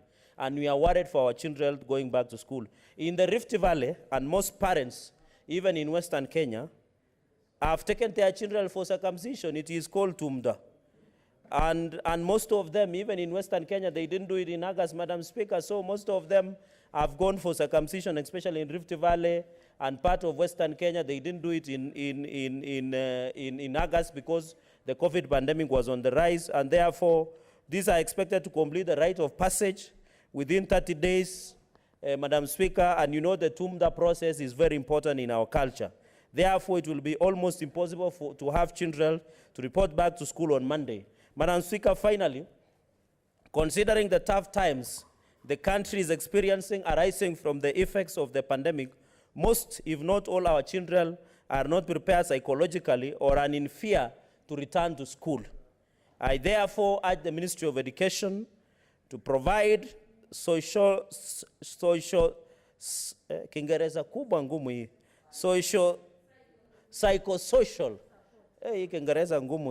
Madam Speaker, support to school children and give a notice of 90 days for school reopening in order to enable parents and children to prepare very well, Madam Speaker, and therefore we urge also the government to also suspend for the next 90 days so that our children can have adequate and parents can have adequate. And Madam Speaker, I saw some people making funny comments that when bars were being opened, places of social joints, and people were taking alcohol, why is it hard for them to allow schools to be reopened? I think they should understand it's different. I thank you, Madam Speaker. Okay, Senator. I don't see Senator Bogisho here. Senator Halake. Yes, I'll be coming. Thank you, Madam Speaker, for giving me the opportunity. I would like to thank my good friend, Senator of Nandi, for bringing this up. Yesterday, as I was watching the news, I was almost in tears as parents were really crying and saying that this was such an ambush on them. Madam Speaker, a lot of the parents have already been laid off from work. They still have to figure out food. They have to figure out lots of things. At least a bit of transition or a bit of leeway would have been better to say, to plan for January, but to say on Monday was really difficult for them. And it was grade 4, grade 8, and Form 4. And that notwithstanding, Madam Speaker, I think the knee-jerk manner in which the ministry has been dealing with this issue is very disturbing and very concerning, given that this is a life-threatening situation, and this pandemic cannot be something that we're playing with the lives of our children, but also not really empathizing with the parents who at this moment hardly have anything even to put on the table for the children. So again, there doesn't seem to be guarantees that last night, again, I was quite interested in this matter. For me, back home, I've been supporting online radio learning for kids. But even now, everybody's saying that if we go back, what's going to happen to the systems that had been put in place for the children to access learning, be they through radio, be they through online learning and what have you, for which, by the way, most parents had paid for. So I think really this is very wasteful in terms of just not caring about what parents are going through, but also in terms of just the safety measures that the schools are supposed to take into consideration. I don't see how those protocols, nobody's telling the parents exactly what's going to happen as soon as the children walk through that door. Should the child contract the virus, do they have isolation rooms? Does the whole school become locked down? What happens is not very clear, and I think we're playing with the lives of our children, and really we need to be guaranteed that, or we need to be assured that really this is not going to be a case of putting our children in danger, and also not putting our parents also at really can you imagine, Madam Speaker, if today you're the parent whose child stays at home because you don't have anything?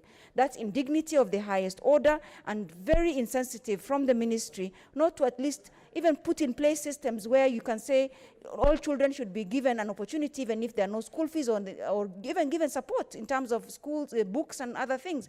But no such thing has been said, and now it's back to school and it's up to the parents to figure everything out. Madam Speaker, I support this, and I hope that something will be done and that this House can actually, or this statement can actually be given, even though it's under 47.1, can be processed further, Madam Speaker. I thank you. Thank you, Senator. Senator Inima Gertrude Musurube. And let's be very brief, please, because we have a lot of Thank you, business Honorable in the Speaker, for order. giving me this opportunity to support this statement by Senator Cheregai. But before I support the statement, kindly allow me to wish the teachers all over the world happy belated Teachers Day. I was looking for an opportunity to do that yesterday. I didn't get. But Honorable Speaker, it is. I thank you for giving me this opportunity because I'm a teacher by profession. All the years of my life, I've taught. I've taught 2 years in primary school after my A level.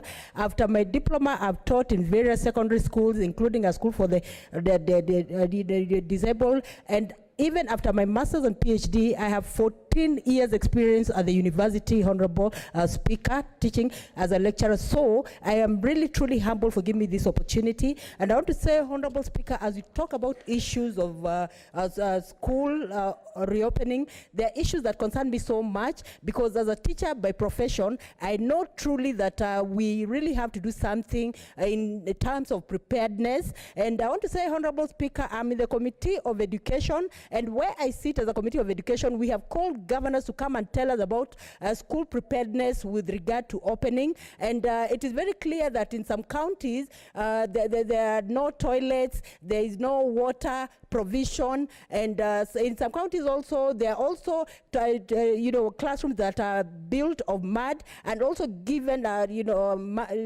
cow dung finishing. So these are issues that need to be addressed, Honorable Speaker, because we are actually not being sincere. And I want to say, even on the floor of this House, I raised a statement, with the Secretariat, assistant clerks. They should find out where my statement is so that we talk and really deliberate on issues of COVID preparedness, where many counties are not prepared. And I want to say, Honorable Speaker, that it is unfair and unfortunate that the Ministry of Education is not bringing teachers on board, the legislative arm of the government on board when it comes to addressing issues of COVID and school preparedness. We have called the ministry many times to come before us. They are evasive, and when they come and when they hold conferences, Honorable Speaker, they hold conferences with people who are like-minded, people who are their allies. They actually disregard, the legislative arm of the wing. But we need to work together, so that we are able to help children in this country. So there's need for the Ministry of Education to work with us, because as you're speaking, Honorable Speaker,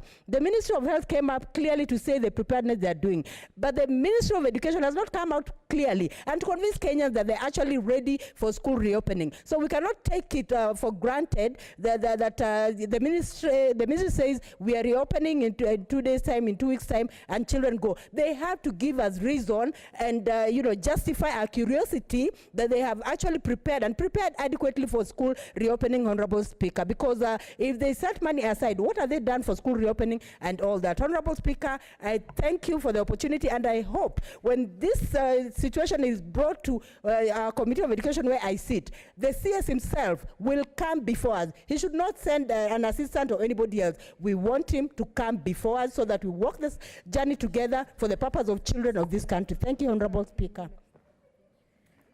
Thank you, Senator. Senator Melgo will come last. Senator Faria. And please, let's be very brief.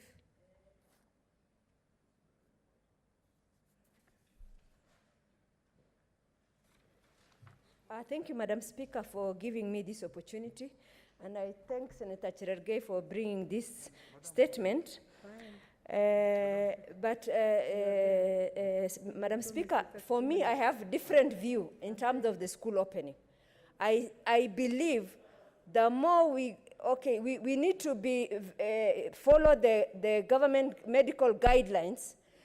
Professor Magoha, being a medic himself, I don't think he would open schools carelessly if he thought that the risk outweighed the benefit, Madam Speaker.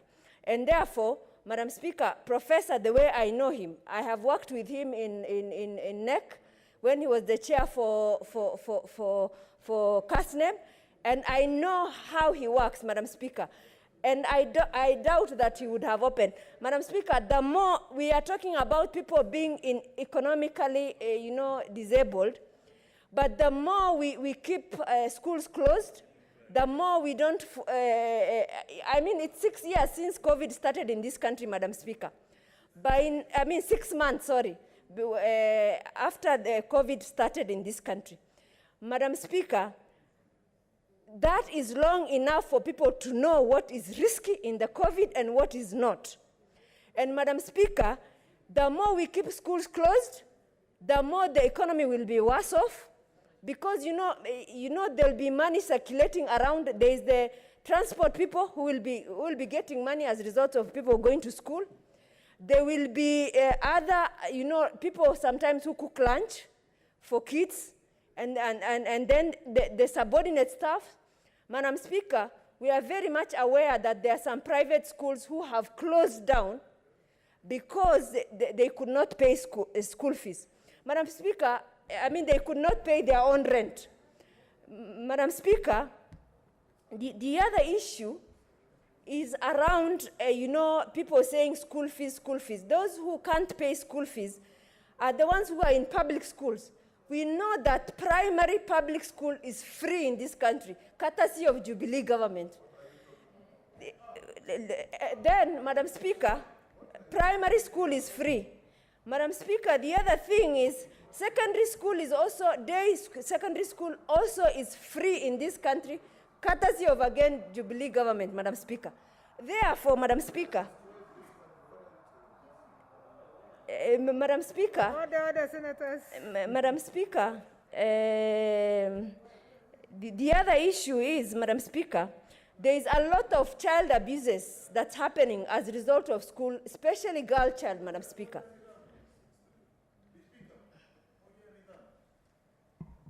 Senator Matsayo, there is a bell to ring from your desk.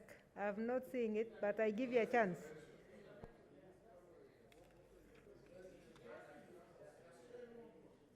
Yes, Senator Matsayo. Speaker, nimemsikia dadangu akisema ya kwamba elimu katika shule zetu za msingi ni bure. Mimi nashangaa kwa sababu sisi wengine pengine tunafanya makosa tunalipa. Kama anaweza kufafanua ni skuli gani ama ni shule gani ambao watoto wetu wale ambao wameambiwa warudi katika vilasi vya kilasi cha 4 ama kilasi cha 5 ama kilasi cha 6 ni wapi, ili tupate kujua. Asante sana. Point taken. Senator Faria. Thank you, Madam Speaker.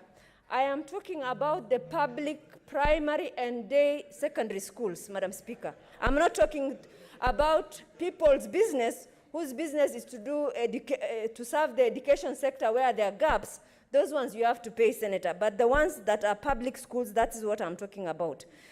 And then, Madam Speaker, the other arrangement that can be done is to allow the aged teachers or those who have pre-existing conditions to stay at home.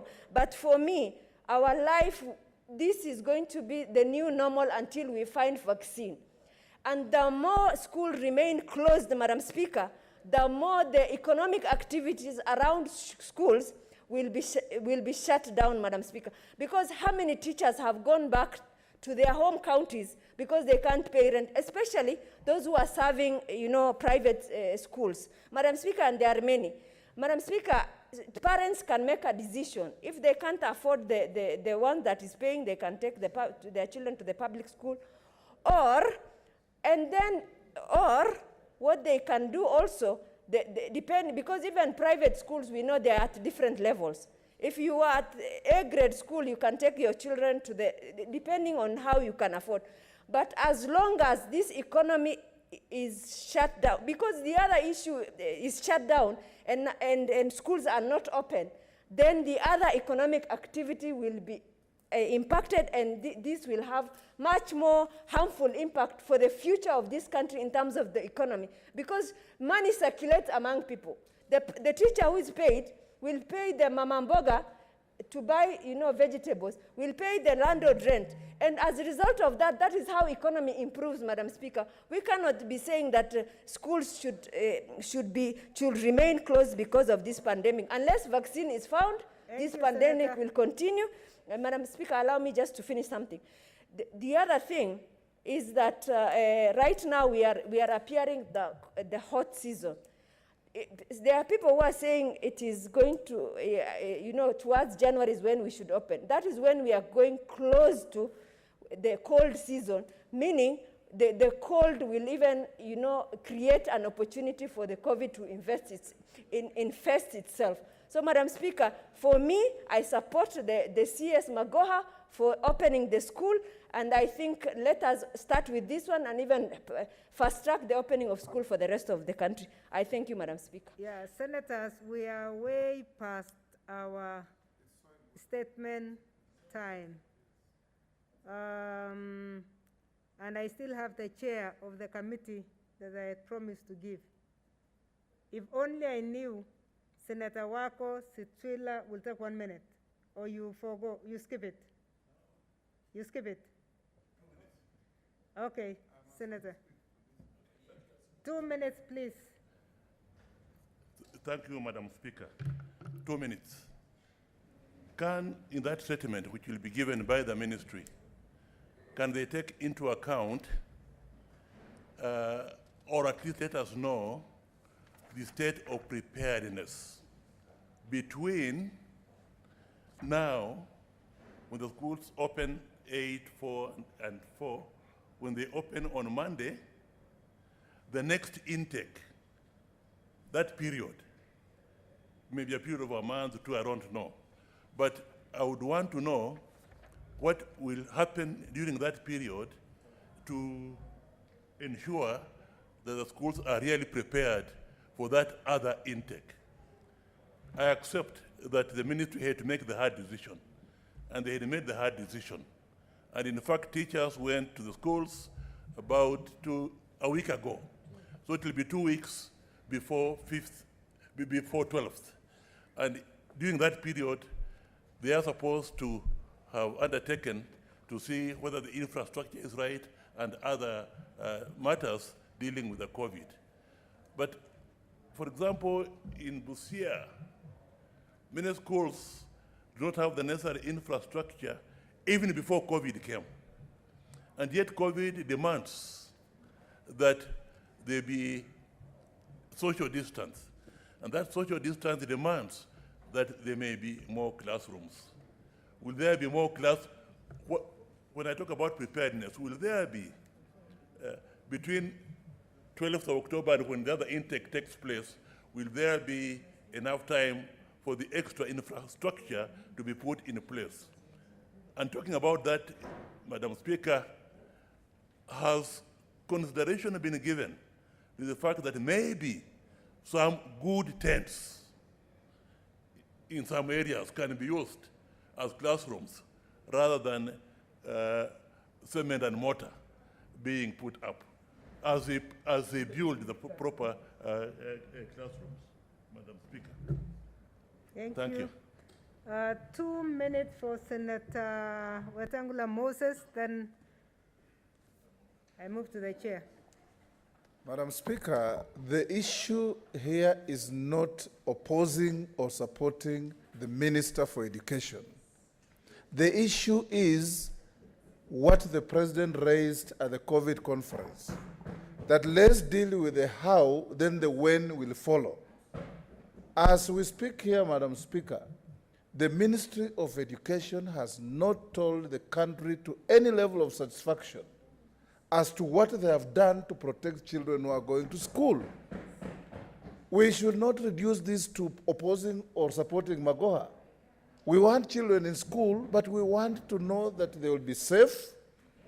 Are we going to have a nurse stationed in every school in case of any problem? Are we going to have water provided in school for sanitation for the children? Are we going to have protection for the teachers? Are we going to test regularly the teachers so that they do not infect the children and vice versa? These are the questions, Madam Speaker. And as we speak today, Minister Magoha and his ministry have not given the public any hint whatsoever as to the level of preparedness of the schools. And if he's saying, Madam Speaker, that he's calling exam classes, and they will finish exams by January and leave school, on what basis will the remaining classes transition to the next class? This also we need to be told, so that we don't have a situation where schools are being run in a manner that is inconsistent with even public policy. We know Corona may be here much longer than we expect, and life must normalize. Tanzania is going on, but we want to know that the children who are going to school, take a county like Trans Nzoia, which is your neighbor and my neighbor, Madam Speaker. There is a resurgence of Corona in Trans Nzoia. Has he paid attention to a county like that to see that in fact extra care is being taken to ensure that children who will go to school will be safe? So let not Senator Faria reduce Cherargei's statement to a simplistic approach that you support or you oppose. That is not the question. Are we ready? And if we are ready, how? Thank you, Senator. Senator Nyambuga, were you on? Okay, sorry. I saw your name much earlier. 2 minutes, please. Yeah, thank you, Madam Speaker, for giving me this opportunity. Just to add on to what my colleagues have already raised, I don't think the idea here is to oppose or to support. But the main idea, for example, in some parts of this country, there was a lot of rainfall and floods. So there are so many classrooms which were submerged. Up to now, in some parts in Kisumu County, I saw in Baringo and many other parts. So it is a matter of preparedness and what is it that has been done. I know that most parents would want to have schools open. And if all the bars are open and I see people going for rallies, the way they are going for rallies, I believe that is not our fear, because it's like Kenyans believe that COVID is not there. And I don't know where they got the idea from. So if Kenyans don't fear and they mix freely, it means they can easily infect their children. So by allowing students to go back to school, that one, we are not adding more harm to our children. But it's the preparedness and the schools which were destroyed. What is it that the ministry has done? And the report, we've never received any report. In Kisumu County, the schools are still submerged. I don't know where these children are going to go to school. Thank you, Madam Speaker.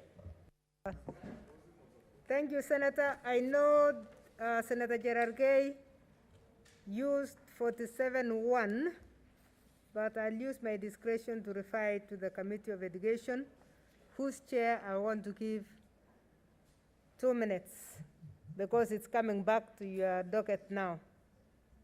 Senator Milko Alice Chepkorir.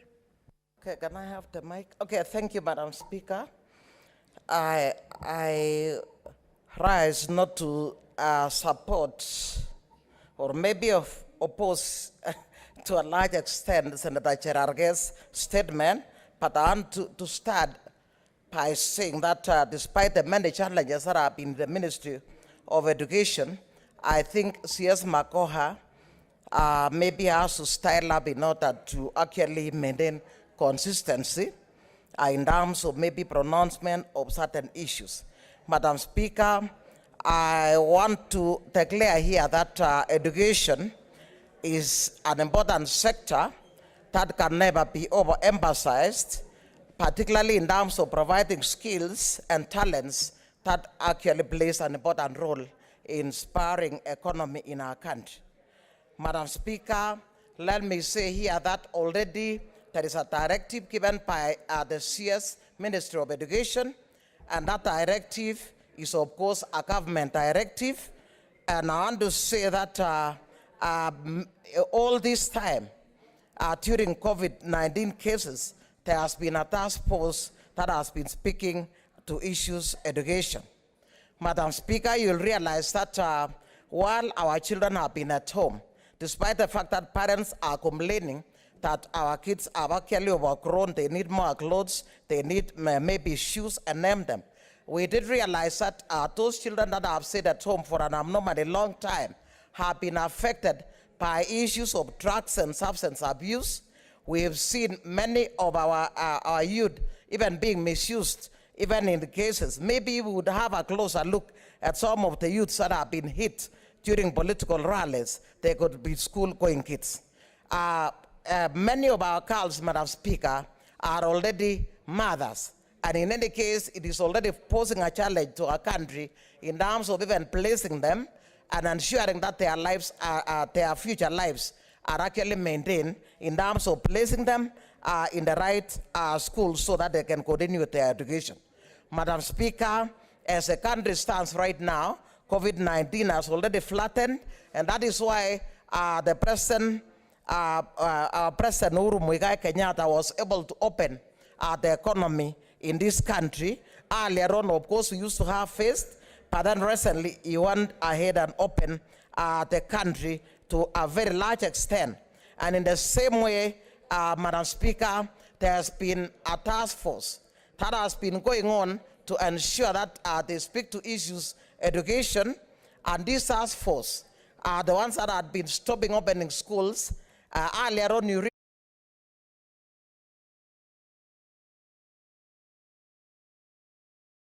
that's what we're calling upon our country to open schools in September. We as a committee had actually recommended to the Ministry of Education to do phase reopening beginning September. But Madam Speaker, I think the Ministry of Education is taking up what we actually recommended earlier on, and because of the fact that they have actually simply taken grade 4, they have taken standard 8 and form 4. This will go a long way to actually serve as, in this case, an experiment, like it's a pilot to show whether our country is ready to bring on board all the students, Madam Speaker. I want to say, looking at what the President was doing even recently, some 620,000 tests were prepared to be distributed to schools that were hard hit, or rather, that were very congested. And one important issue is that these same tests are actually made in the various counties, which is also providing employment for our youth. And these tests will be distributed, Madam Speaker, to 15, just allow me one more minute, to 15 very native schools, Madam Speaker. In addition to that one, when we engaged the CS some over 1 week ago, we were promised that there is already over 26,000 masks prepared to be used in schools. And I want to say that the protocols that were set out, that the CS and the PS and the entire technical team from the Ministry of Education has been going around to ascertain and look at the preparedness. And according to us, I think what the fact that we have done phase reopening is actually very important. We as a committee are recommending the following, Madam Speaker, that in future we might have even other challenges like COVID-19. And we are recommending that in future we have what we call blended learning, so that we have online learning, virtual, and maybe physical. And as it is right now, even online, that my colleagues are saying it was very important, many kids were being marginalized. But we are saying, we encourage the ministry concerned to ensure that there is a network in the entire country, that electricity is actually spread right across the country, and gadgets that are supposed to be used, that was started under the 4 pillars. I mean, earlier on in 2013, that our current president started, should continue, Madam Speaker, so that come the future, in case we have any other challenge, our kids are ready to go on.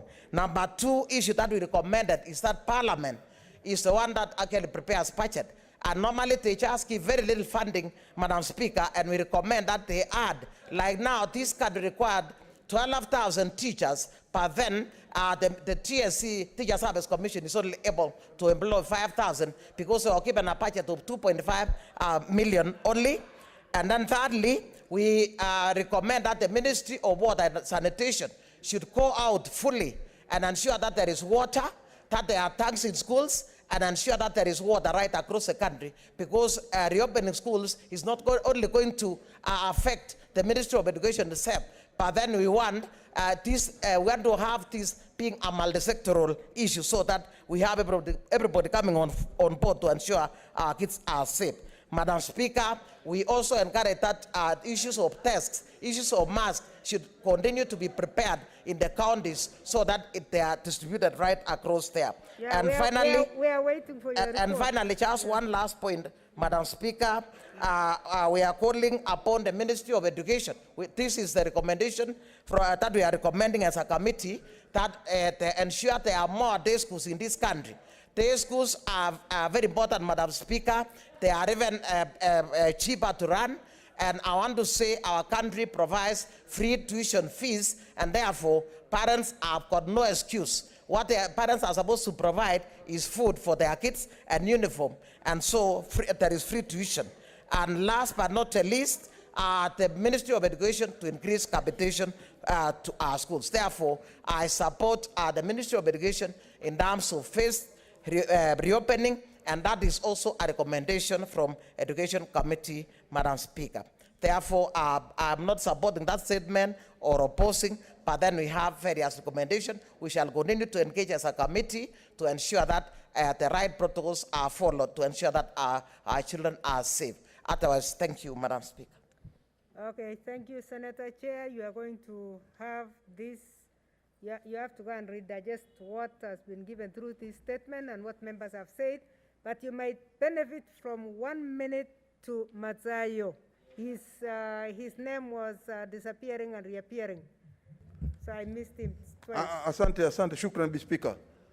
Speaker, sijui kwa nini katika hii kompyuta yetu jina langu linatokea alafu linazimwa ama linaondoka kwenye mtandao, lakini hayo ni majaliwa yale wenye teknolojia ya kompyuta. Speaker, kwanza kitu cha muhimu ni kwamba jambo kama hili la elimu, namshukuru sana huyu ndugu yangu Seneta Wanandi, kwa sababu yeye japokuwa umri wake ni kidogo, lakini ni seneta mshupavu, ni seneta kijana ambaye amekikimu kabisa, na matamshi ama maneno anayosema hapa zote huwa ni jambo la kumsifu. Lakini hususan jambo la elimu ni muhimu sana. Kwanza lazima tujiulize maswali. Rais mwenyewe aliuliza Wakenya na akawa anaongea na Wakenya na akawaambia, Speaker, hapa Bimradi namuona ameketi mbele yangu kama mimi nikiwa naongea na wewe na yeye anaongea, akili yangu kidogo inatafshika. Kwa hiyo kama Miradi anaweza kuniondokea ingekuwa vizuri, maana ana mwendo mzuri. Senator Manga, na umbo lake liko hivyo hivyo. You don't stand in between the speaker and the person speaking.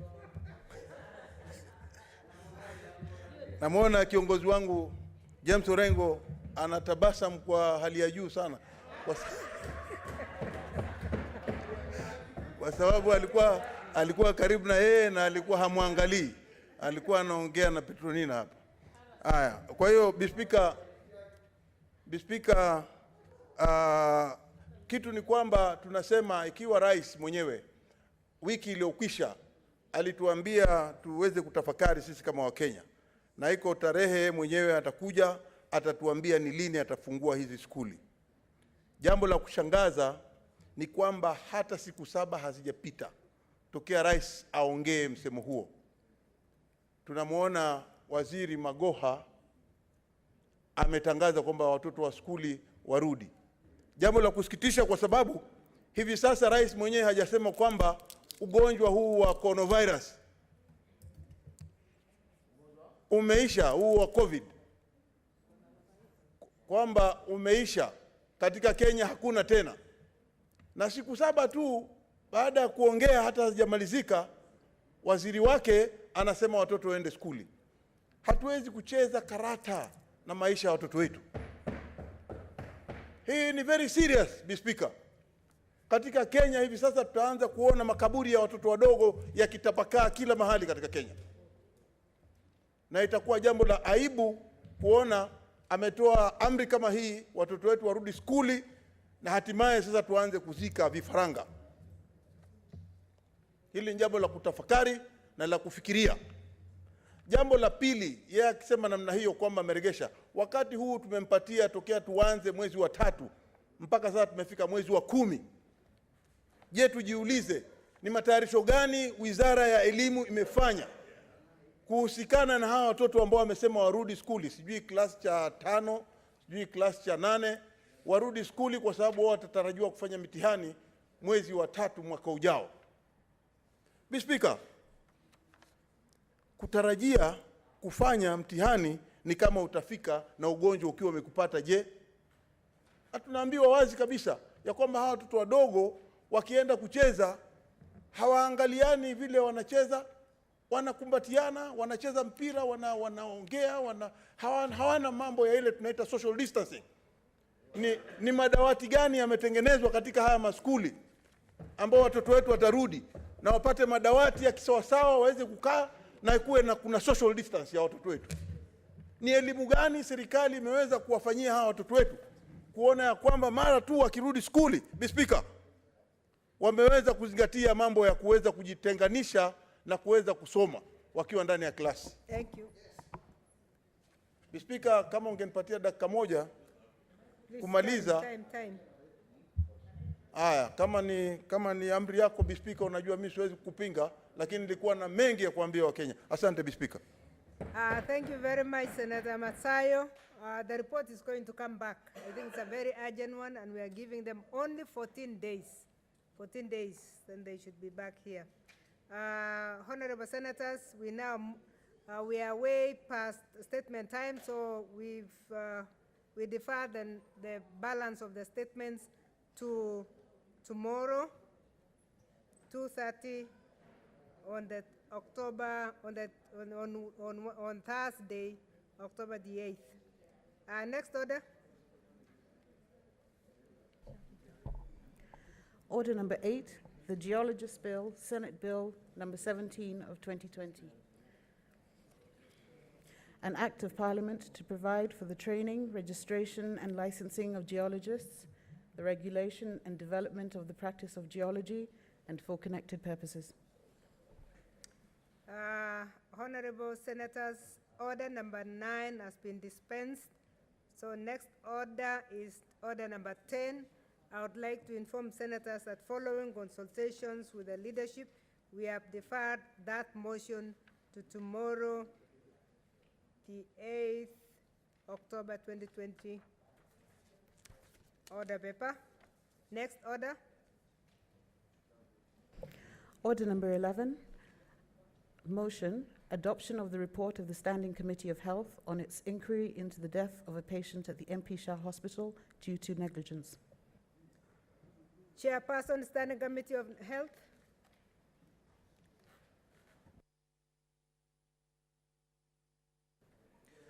I thank you, Madam Speaker.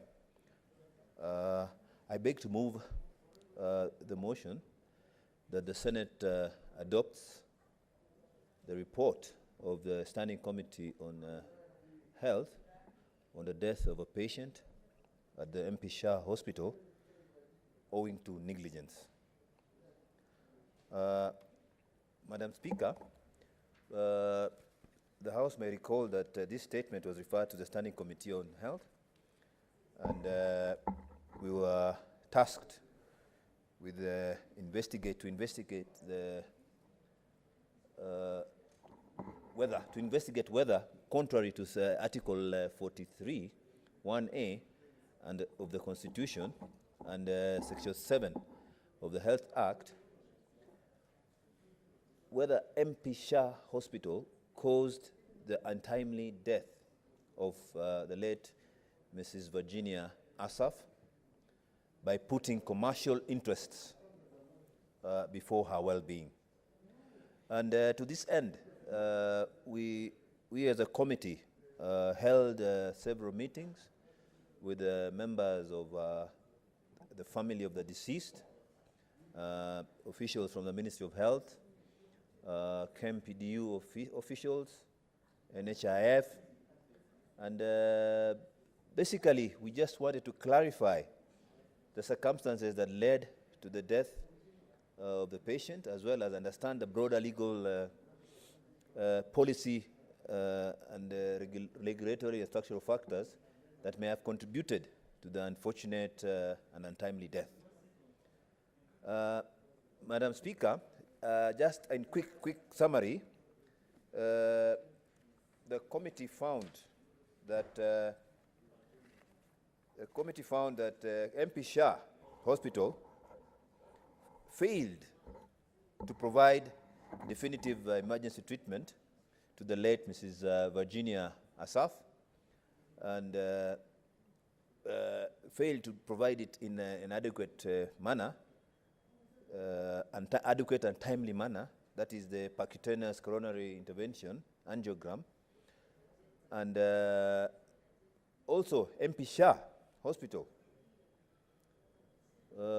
we recommended that MP Shah Hospital be investigated by KMPDC on this issue of failing to give emergency treatment to this patient. Madam Speaker, on the issue of penalty, the committee recommended that MP Shah, having failed to give emergency treatment and ultimately causing the death of the patient, that MP Shah should be surcharged 3 million shillings.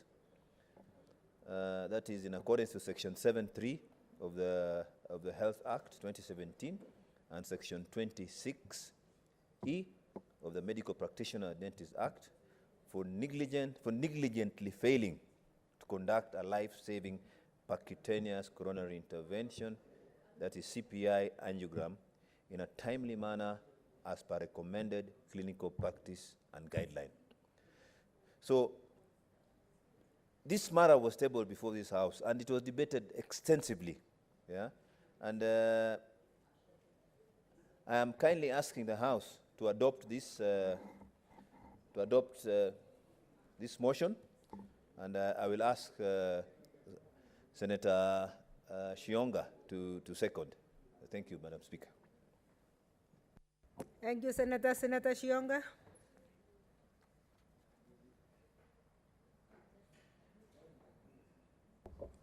Thank you, Madam Speaker, for allowing me to second this report statement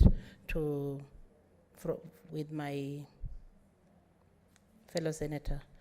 Madam Speaker, I totally agree with what Senator Mbito, who is the chair of Health Committee, has stated. And indeed, it is very unfortunate that the untimely death of Virginia came as a result of negligence in the facility. And this is not the first time we are seeing the type of negligence that is happening to our fellow Kenyans. Madam Speaker, death that is caused by negligence is more hurting than death that just comes by an accident. From the report, much has been discussed in this floor of the House, and what I just want is to say is that my condolences to the family of Virginia, and even to our fellow Senator Bets Muko, who brought this particular report on the floor of the House. These particular deaths occasioned by staff of MP Shah on the 26th May 2020. By then I was still in the ministry, in the Health Committee, and when we discussed this, the real death was to be avoided. However, it happened the way it happened, and I want just to say that I support fully the recommendations that have been laid there, and even the fine that the committee has suggested that this particular facility needs to pay. Madam Speaker, it is indeed in the hearts of Kenyans that when we go to a hospital, be it a private hospital or a public hospital, we are seeking or we are looking for treatment. And nobody goes to our facility to look for deaths. It only happens when God has decided. But through negligence, we say a big no to Kenyans who are making others lose life through this. And Madam Speaker, I just want to say I support the report, and as it's going to be implemented, let the fine be more even in future. Let us have a more reasonable fine so that these facilities that are working towards doing negligence in the facilities be prosecuted so that Kenyans can actually access facilities that they have confidence in. Thank you, Madam Speaker. I support. Thank you, Senator. Senator Mwaura Isaac. Asante sana Mheshimiwa Spika, nafikiri nasimama kuunga ripoti hii na mapendekezo ambayo ipo kwenye ripoti hii, kwa sababu Mheshimiwa Spika, jambo ambalo linashangaza. Order, Senator. Order, members. I now would like to propose the motion that the Senate adopts the report of the Standing Committee on Health on its inquiry into the death of a patient at the MP Shah Hospital, allegedly due to negligence, laid on the table of the Senate on Thursday, 24th September 2020. Senator Mwaura. Asante sana Mheshimiwa Spika. Mheshimiwa Spika, ninasimama kuunga mkono ripoti hii kwa sababu tumeona kwamba watabibu mara nyingi wanazembea katika kazi zao, na inakuwa kwamba siku hizi mambo ya afya wanaangazia zaidi sana mambo ya fulusi, na wakati mwingine inawezekana kwamba sio watu wote ambao wana bima za afya ama ziwe bado hakujapatianwa idhini za kuweza kutumiwa kulingana na vile ambavyo pengine mambo yanazokuwa wakati ule ambapo mtu amegonjeka. Na hili swala halijawaadhiri tu wananchi wa kawaida, hata hapa katika bungeni tumeona viongozi wakiwa pengine ziara za nchi za kigeni wakikosa kupata huduma mwafaka kwa sababu hawawezi kugharimia yale matibabu kwa kisingizio kwamba idhini hazijapatikana.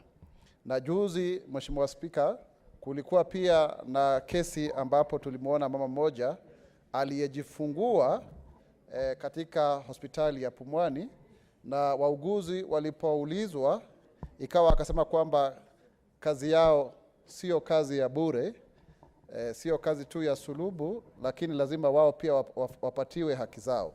Na nafikiri ukiangalia katiba ipo wazi kwamba matibabu ya dharura lazima yawe yakiangaziwa, ndiposa baada ya hapo tunaweza kuangazia fedha ambazo zinahusika. Mheshimiwa Spika, swala hili sio tu kuhusu Mama Virginia, lakini pia ni kuhusu gharama kubwa ya hospitali ambazo ni za kibinafsi kama vile MP Shah. Isiwe tu kwa sababu ya hawa, lakini wakati mwingine pia hata wananchi wa kawaida wanapewa madawa ambayo wanafaa kununua ambayo hayaambatani na magonjwa ambayo wanasemekana wako nayo. Kwa hiyo ni swala zima la ubora wa afya katika nchi hii, na tathmini ya kwamba sasa hivi afya inapatikana tu kwa wale ambao wana hela.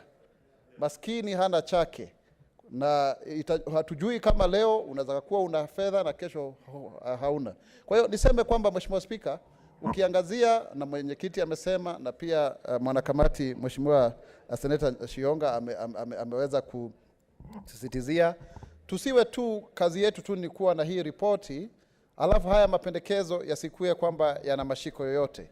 Nafikiri tunafaa kuangalia suala zima la afya, na mtizamo huu pia unaangazia zaidi, kwa sababu kama tungelikuwa na hospitali za umma ambazo zinafanya kazi, basi hakungekuwa na biashara kubwa ambayo inaendelezwa na hospitali kama haya ya MP Shah. Niseme kwamba ni kweli yameweza kukidhi ile akidi ambayo ambayo inatokana na kutokuwa na huduma bora katika hospitali ya umma, lakini hata ukiangazia mradi ule wa NHIF bado utakuta kwamba hospitali hizi za kibinafsi ndizo zinazofaidi. Kwa hivyo nafikiri napigia upato ripoti hii, na ningemwomba Mheshimiwa Mwenyekiti kwamba hii ripoti isiwe tu kama zile zingine, iwe ni kielelezo kwamba mwananchi yoyote ana haki ya kupata matibabu yanayofaa alafu tutakuja kuzungumza mambo ya fedha baadaye, ndiposa tusipoteze. Nafikiri kuna maafa mengi ambayo yametokana. Huyu ni mmoja wa Wakenya ambaye angalimfikia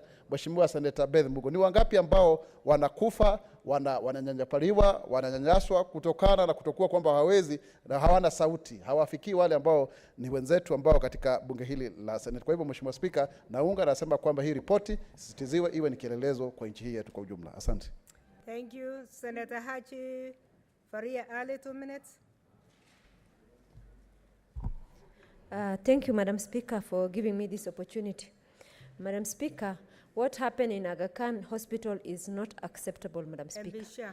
MP Shah is not acceptable, Madam Speaker.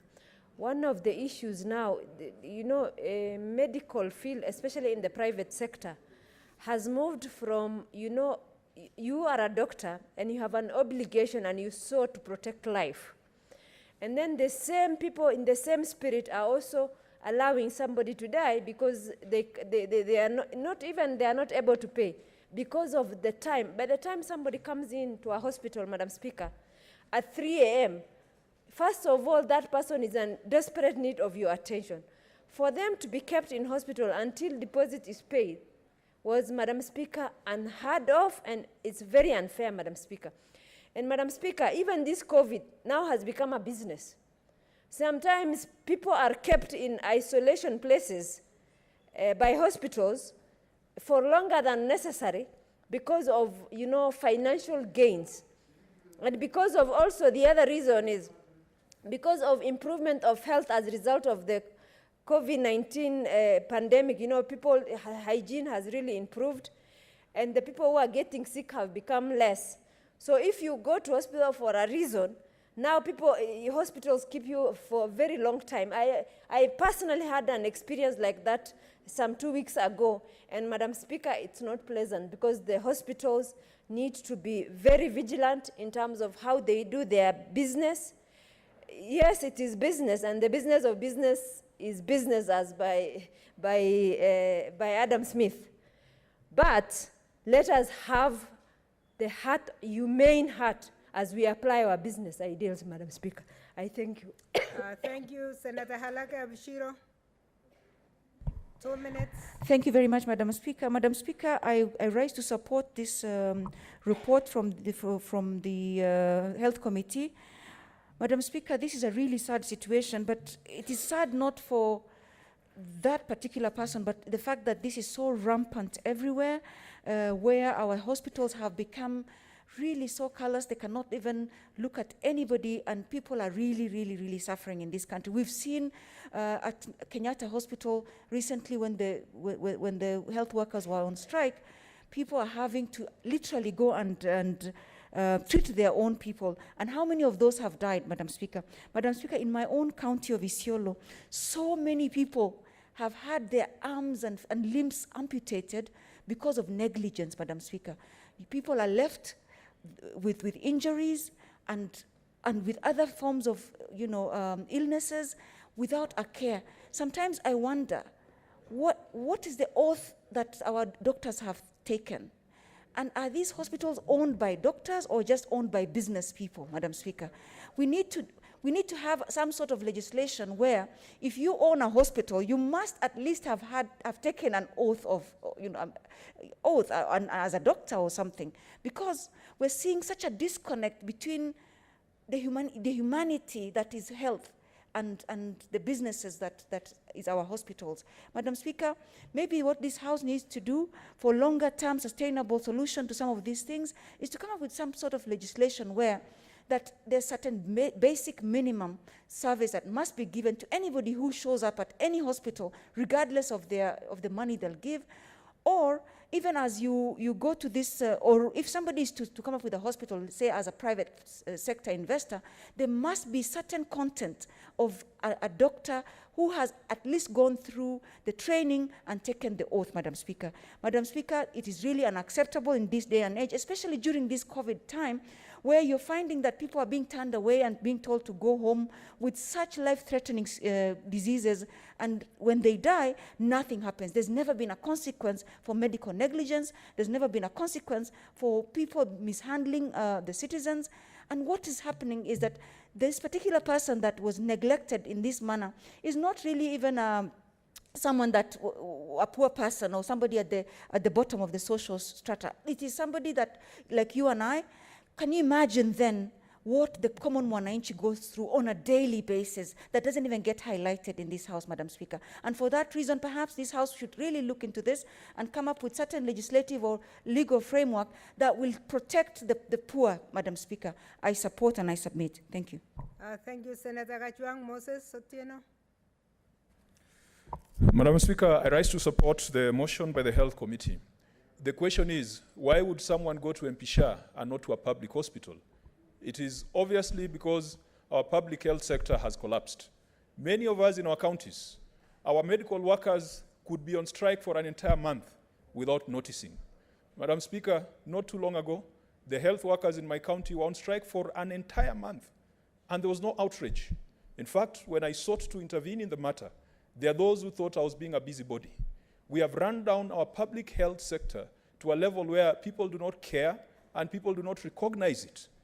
This person could have gone to a public health facility if our priorities were right as a country.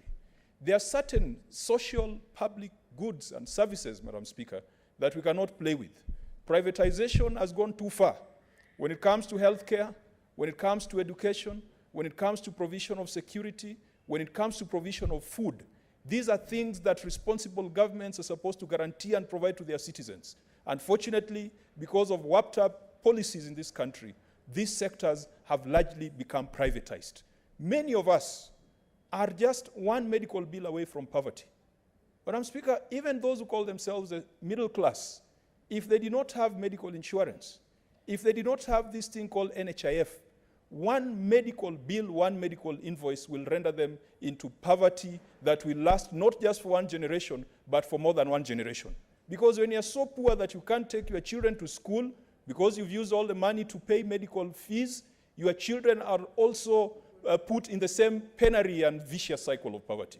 Madam Speaker, we need to rethink the private health sector in this country. They need to be better regulated. And Madam Speaker, that takes me to the second point.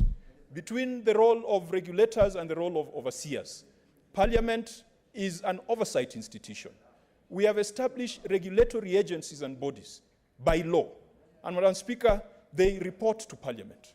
I have heard the chair of the Health Committee make a recommendation that this particular hospital ought to be fined a certain amount.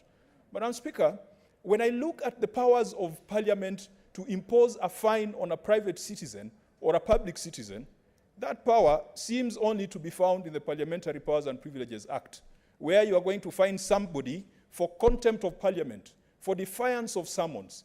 I do not know whether this is becoming legislative overreach, because when we recommend that MP Shah Hospital be fined a certain amount of money, are we now taking the role of regulator who is supposed to do it? And I hope that this motion that we are discussing is crafted in such a way that it is not the Senate that is imposing the fine, but the regulatory agency that is imposing the fine. Finally, Madam Speaker, this is more of an in-house issue, but I think we need to reorganize our reports fairly well.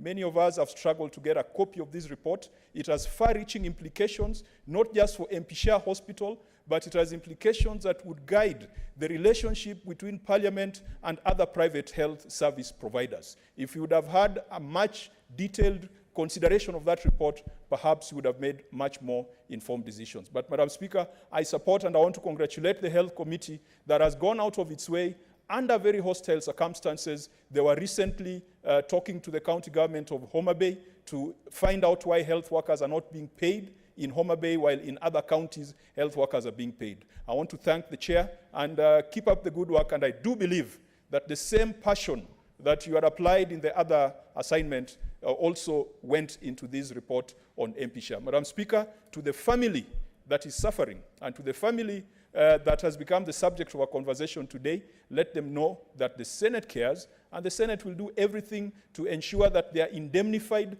We cannot recover the losses, particularly human losses that have been suffered, but this is a Senate that is sympathetic and empathetic, and I do hope that this will not be the end of the matter. We will hold their hands as they pursue further remedies from the regulatory bodies and from the judicial system. I support, Madam Speaker. Thank you, Senator. Senator Matsayo Stewart. 2 minutes.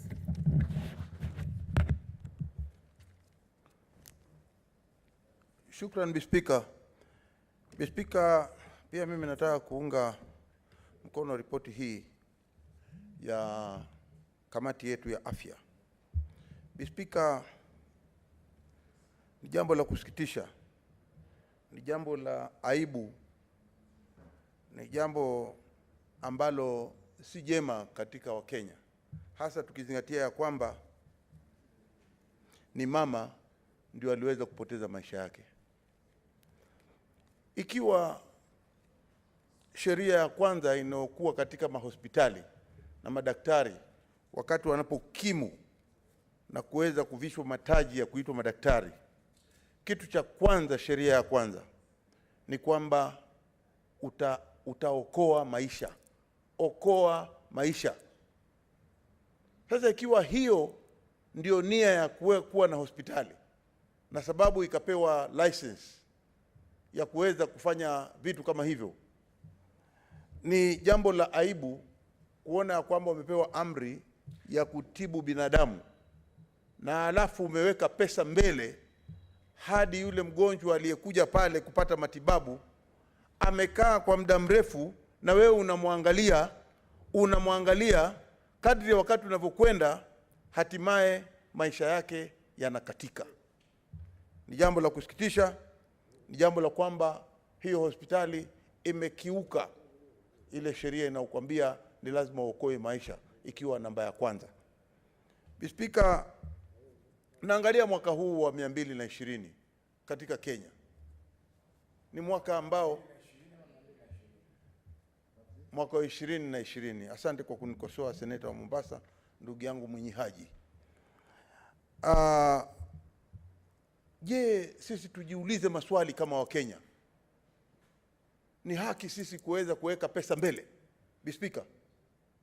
Hata ikiwa kweli hospitali zile ambazo zinaitwa za watu binafsi, za private, ama ni hospitali za wananchi wa kawaida kama public hospitals, tunauliza tu ya kwamba, je, sisi kama Wakenya, wewe ni tajiri ama ni maskini, tuko na ule tunauita utu wa kwamba tunaweza kuangalia Mkenya, iwe hospitali ya gali, iwe hospitali ya rahisi, iwe Kenyatta National Hospital, iwe Coast General, iwe Kilifi District Hospital ama Kilifi County Hospital, kumwangalia mtu ameumwa na nyoka na ameletwa pale na hana pesa, sumu inaendelea kupanda, na unaendelea kumwangalia mtu anageuka rangi, hatimaye anapoteza maisha. Speaker, hilo ni jambo la muhimu sana, na mimi nataka kusema ya kwamba ile ripoti imeandikwa na imeletwa hapa mbele ni ripoti ambayo ni lazima tuizingatie sana. Jambo la mwisho, Speaker, tunaona ya kwamba uzito zaidi unakuja wakati wa malipo ya kulipa madaktari, ya kulipa manurses, ya kulipa watu wa kusafisha mwili ama kuangalia mochari zetu katika hizi mahospitali haya ya public. Pia watu wa mkono wanaofanya vile wanakosa vifaa. Kama juzi tumeona hata nurses wetu wanakwenda kwa barabara wanasema tupatieni vifaa, wakati ni mchafu sana. Huu ni wakati wa COVID. Nguo za kujitetea, hata kama unasafisha hospitali, unasafisha mtu amekuwa mgonjwa, mahali ambapo pana ugonjwa, ni lazima uwe na vifaa ambavyo utajikinga katika ile hali ya ule ugonjwa unaotapakaa. Speaker, tunaona ya kwamba serikali yenyewe ingekaa chini na ikatafakari zaidi, kama kuna wizara ama kama kuna watu ambao wanatakana kuangaliwa kihali na mali, ni watu wanaofanya kazi ndani ya hospitali. Kitu cha kwanza, kwamba wao wanaangalia maisha ya Wakenya, na ni jukumu la serikali kuona ya kwamba hakutakuwa na mgomo katika ile sekta ya afya katika Kenya. Hususan ukiangalia mtu kama yule anaitwa sijui Panyako, ni mtu anateta sana kulinganishana na malipo duni ya manurses. Hiyo ni ukweli kabisa, Speaker. Na hili ni jambo la kusikitisha katika Kenya kuona ya kwamba madaktari unaweza kuwapatia pesa za kutosha kidogo, manase ukawakosea uwapatie pesa, na hadi hawa watu wawili wanafanya kazi pamoja. Hata yule anayefagia, yule anayesafisha wodi, yule anayesafisha chumba kile kinachoketi cha watu wanaogeuza damu ama damu imemwagika chini, kuna wale watu wanafanya mnano. Kwa hiyo tunasema ya kwamba vifaa vya kujikinga ni lazima vipelekwe na vione ya kwamba wale wanaofanya kazi katika zile sehemu za kuangalia afya za Wakenya zimezingatiwa vilivyo. Asante, Mr. Speaker. Senator Enima Ketru, 2 minutes, please. The Honorable Speaker, thank you for giving me an opportunity to support this statement. And I want to say, Honorable Speaker, that when doctors are graduating, even clinical officers, they actually take the Hippocratic oath, meaning that they will be in service and they'll take the patient's life first before anything else. So I want to condemn, Honorable Speaker, the act that happened at MP Shah. It is unfortunate that a woman, lost her life, a mother lost her life. It is very painful, and this is something that ought to have been arrested.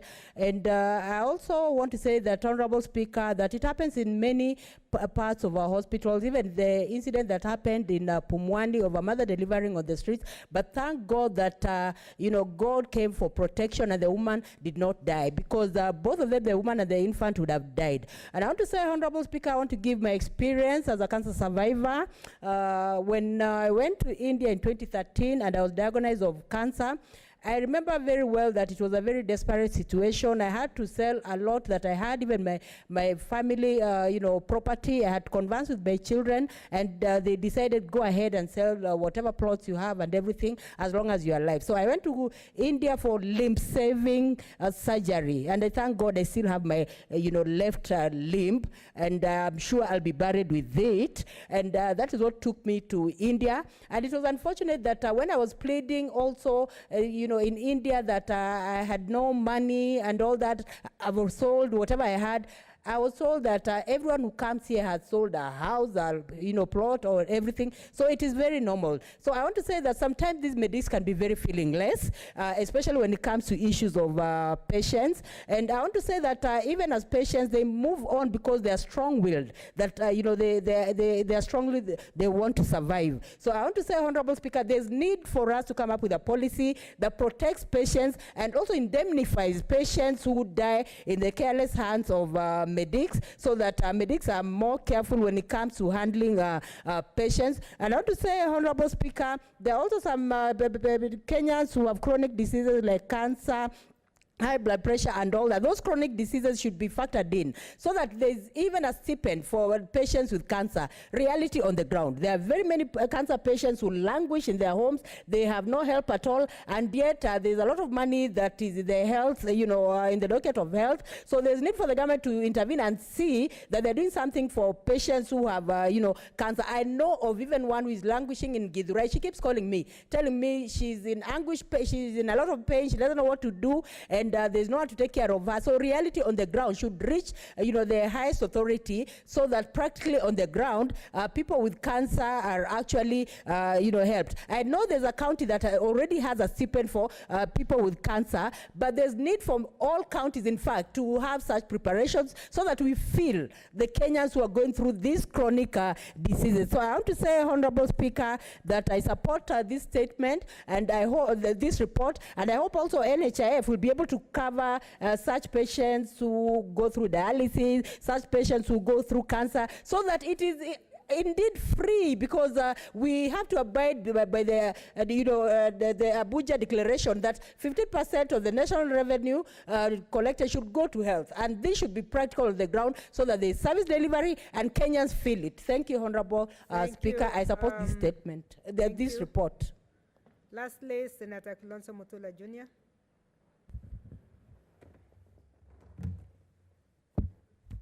Thank you, Madam Speaker. I'd like to thank the... Yes, I know yours blinked also. Who? I'll come back to you. Oh, there's somebody else, okay. Yes, go ahead. Thank you, Senator. Madam Speaker.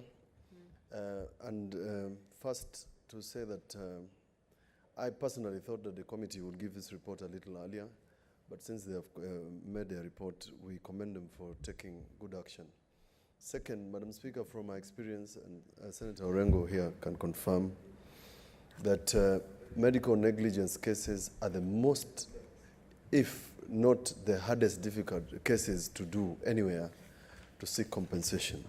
If you doubt, look at the Chesoni case versus Silverstein, and you see how difficult it is. This gentleman, Walibora, who died in hospital because he could not get attention. A friend of mine died in Nairobi Hospital in the triage because it took too long to get medical care. Madam Speaker, and we challenge the Committee of Health. We have a lot of faith in you. The secret to making sure that we do not end up in these cases is to improve public health. The private sector in health is doing business. They don't care about people. And their work is to make money. In fact, when you die, your bills are higher than even when you are alive. It's actually easier, Madam Speaker, to remain alive than to be sick in Kenya. Because the sort of bills that are sent to us by our constituents when they are unwell or when they are detained in hospitals all over the country, including Kenyatta National Hospital, is extremely disturbing. That the Committee of Health, both in National Assembly and Senate, gives Kenyatta National Hospital so much money, and yet Kenyans are being detained. Every time there's a small case, you see the committee running there to get 1 or 2 patients released, but the reality is that patients all over, people have left their loved ones in Kenyatta National Hospital mortuary because they cannot afford the bills. But the negligence of our medical fraternity is something that is of a national concern, because I've seen what it has done to families. And the doctors are happy because, unlike lawyers, Madam Speaker, who are prepared to testify against one another, doctors do not give evidence against their colleagues. They will not, because it's an expert opinion. So, since we know they will not agree, they protect their own. The best is to make sure that we get the best medical care, but of importance is emergency care. We must find somewhere in the Health Act to have emergency care for accident victims, persons who are found on the roadside, persons who are either shot accidentally, so that, Madam Speaker, they don't have to recognize your face or recognize the face of a Kenyan they know, so that they treat them. And lastly, NHIF is the biggest scandal in Kenya. It's worse than Goldenberg. They collect 40 billion shillings. Even for us, what they do, Madam Speaker, is ridiculous. They pay 2,000 shillings for a bed. I mean, which bed costs 2,000 shillings? Really? 2,000? So if you spend a week in hospital, the most NHIF is paying is 14,000 shillings. Committee of Health, we are calling upon you to find a way that we can deal with this sector. This sector is rotten, absolutely. But we thank you for standing firm with the statement of Senator Beth Mugo. Senator Beth Mugo rarely brings such issues. For Senator Beth Mugo to have brought a matter of this nature, it just simply means that Beth Mugo, who we know very well would have used other sources to go to this hospital, but came to you, the Committee of Health, is just a vote of confidence on this Senate. And I hope, Madam Speaker, that our recommendations can be followed up to some extent. This Senate doesn't have an implementation committee. I wonder how our decisions are implemented, but I've learned to live with whatever it is that we have. Thank you. Thank you. Finally, Senator of Mombasa, Senator Mohamed Faki. Asante Bi Speaker kwa kunipa fursa hii pia kuchangia taarifa iliyoletwa bungeni na kamati ya afya. Kwanza Bi Speaker, naunga mkono mapendekezo ya kamati ya afya kuhusiana na kifo cha bibi katika hospitali ya MP Shah. Mheshimiwa Speaker, visa vya Wakenya kufariki katika hali kama hizi vinaendelea kuongezeka kutokana na ajizi ama utepetevu katika hospitali zetu, na pia madaktari ambao viapo vyao hawezi kuvitekeleza kikamilifu. Mheshimiwa Spika, imekuwa ni biashara kubwa sasa kufungua hospitali, lakini huduma zinatolewa katika hospitali zile, Mheshimiwa Spika, mara nyingi huwa haziridhishi. Ndugu yangu Seneta Makueni amezungumzia kifo cha mwalimu wa Libora ambaye alikuwa ni mwalimu wa Kiswahili mwenye tajiriba kubwa, lakini maisha yake yalimalizikia katika chumba cha wagonjwa mahututi katika hospitali kuu ya Kenyatta, wakati waliposhindwa kumpa huduma muhimu ambayo alikuwa anahitajia ili kuokoa maisha yake. Mheshimiwa Spika, hizi ni katika kumbukumbu tu za wale ambao wamepoteza maisha, lakini wengi hata hivi sasa tukiwa tunazungumza katika bunge hili, kuna wengine wanapoteza maisha yao katika hali kama hizi.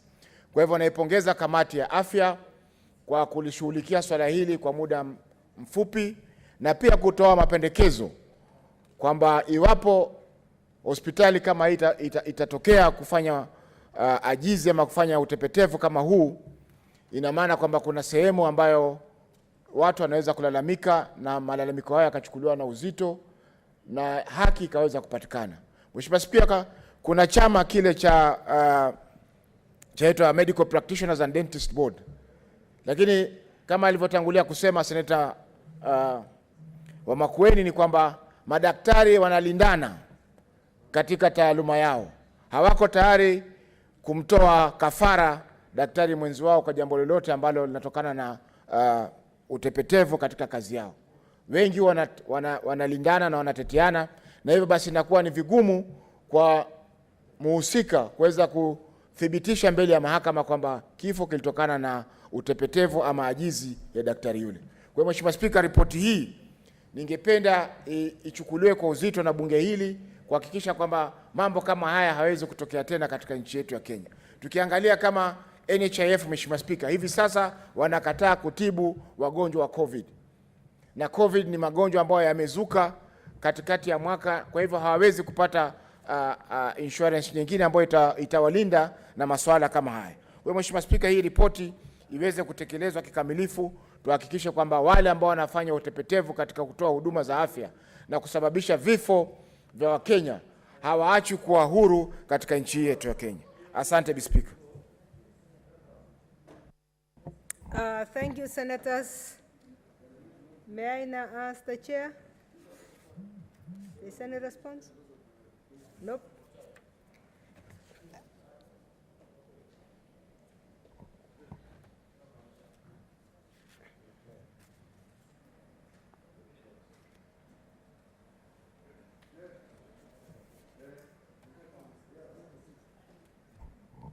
Chair, you are right of reply.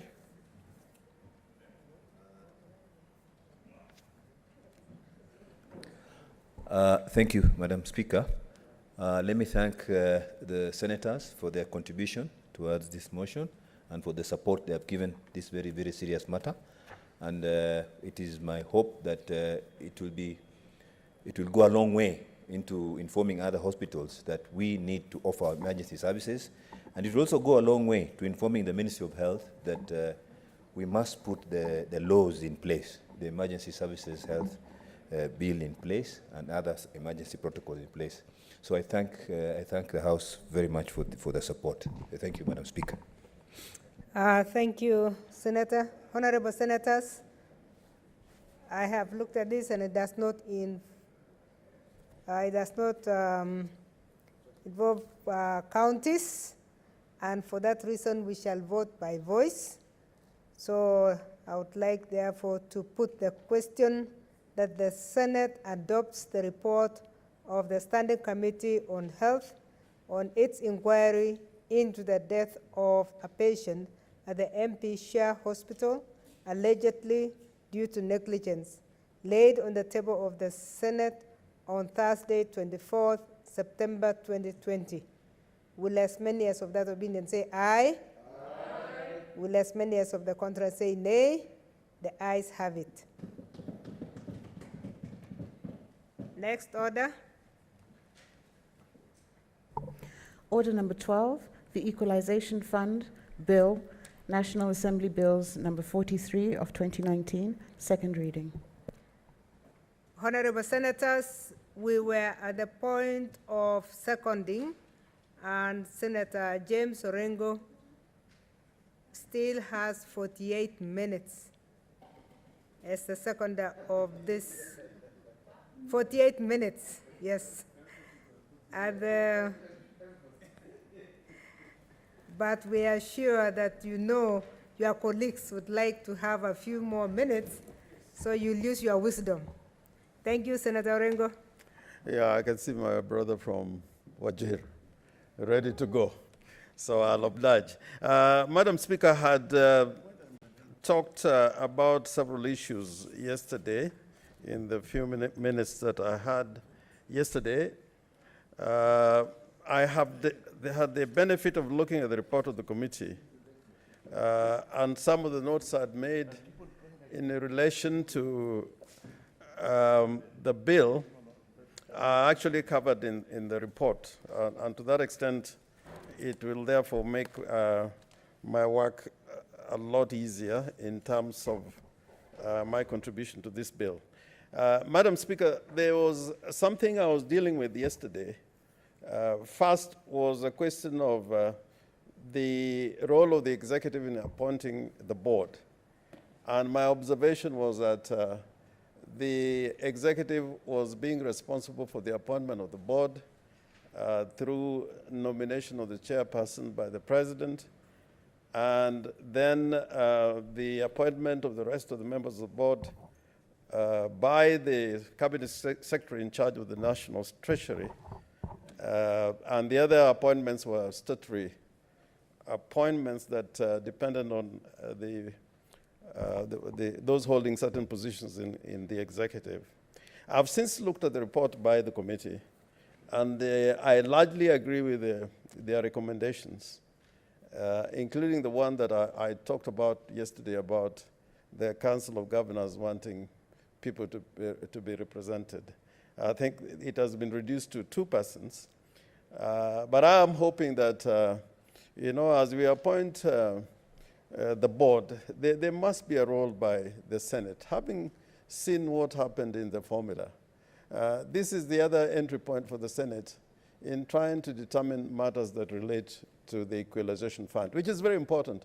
I remember during that debate on the formula, a lot of people were saying, okay, we can pass the formula as it was and wait for the passing of this equalization fund, which meant that this equalization fund was going to address some of the issues in relation to areas that were marginalized and so on and so forth. And therefore, it is my belief still that the board must have the approval of both the National Assembly and the Senate. And if not of the 2 chambers of Parliament, but at least the Senate should approve. The other suggestion which is made by the committee, and I beg to differ with the committee on this one, that the board, the chairperson of the Commission on Revenue Allocation, or a representative designated in writing by the chair, should be a member of that board. Now, the Commission has got a constitutional role, which is clearly spelled in the Constitution, that they are the ones who sit down and make recommendations to the board. Now, if the same constitutional authority and independent constitutional body is going to sit in that same committee and have a voice in whether to accept or not accept or reject the recommendations of the Commission on Revenue Allocation, I thought that was like making the prosecutor sit in the judgment throne. And you have seen the problems we had with the Commission on Revenue Allocation. I support the fact that we should have an independent constitutional body, but we had issues when it came to their reports. And we were able to do that because we were sitting over in judgment over their recommendations. Now, if they are going to be part and parcel of, you know, determining whether the recommendations of the RCRA is accepted by the board, I think this will result in the committee being driven by the CRA rather than having an independent committee which would look at the decision of, or rather the recommendations of the county, of the Commission on Revenue Allocation.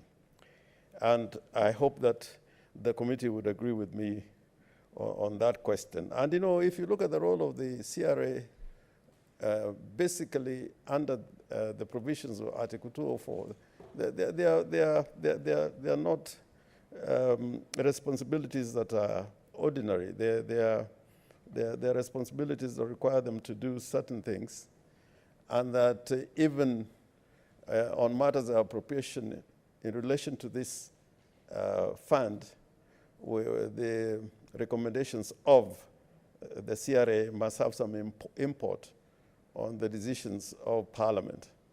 And you know that this issue was contested in the High Court, and the decisions of the National Assembly were not accepted by the court on the basis that they were required to follow the recommendations of the CRA.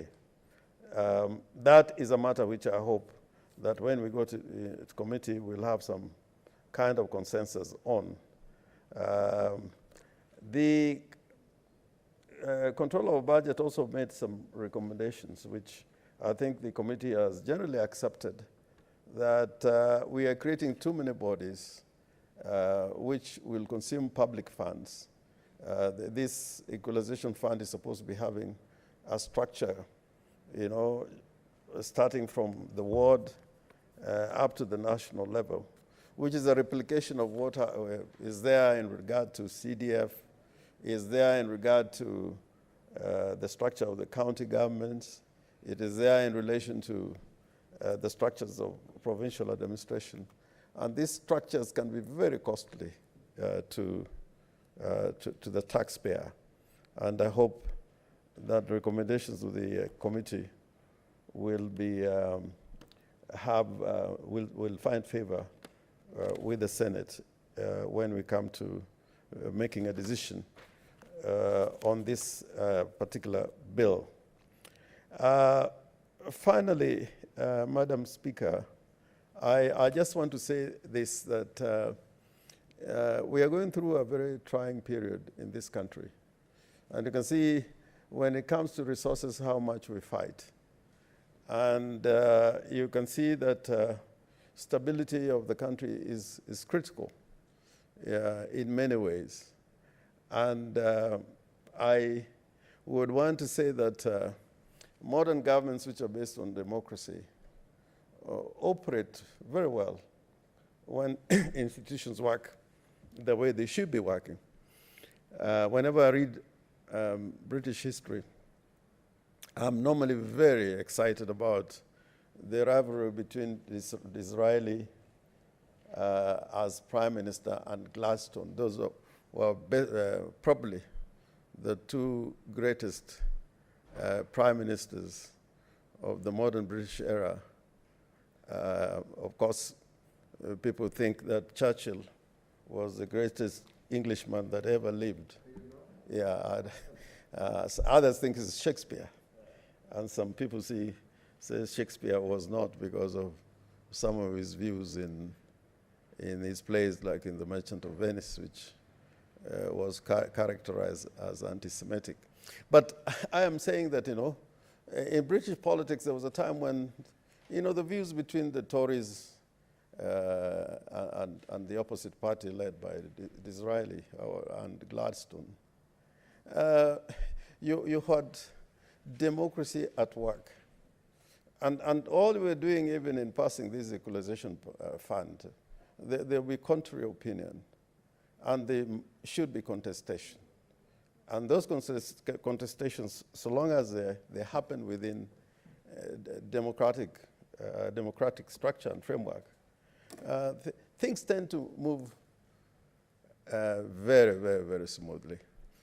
But I think Kenya, we are reaching a stage that we have to think twice And in the House, in the words of Abraham Lincoln, we must try to determine whether this House will stand rather than fall. And the greatest challenge now is that the House in government, when it is divided, it brings, a terrible situation in the life of a nation. And I want to say this without fear of contradiction, that, you can have a country with a very strong opposition, but so long as institutions work, it will stay intact, very intact.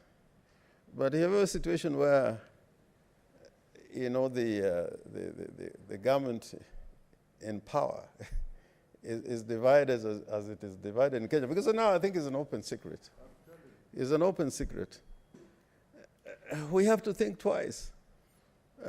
We don't want a Samson and Delilah situation where this lady, Delilah, cut Samson's hair, and the only solution was to bring the whole house down. We don't want a Delilah in Kenya, or we don't want a Samson. And the debates that we have here, including the debate on this equalization fund, are very, very, very important. Very, very important.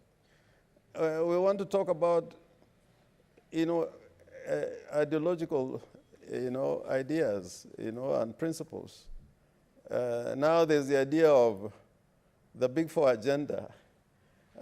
Anywhere you go, even where we go to churches or politicians, I don't think anybody's talking about the Big Four agenda, and yet that is a central objective of the Jubilee government.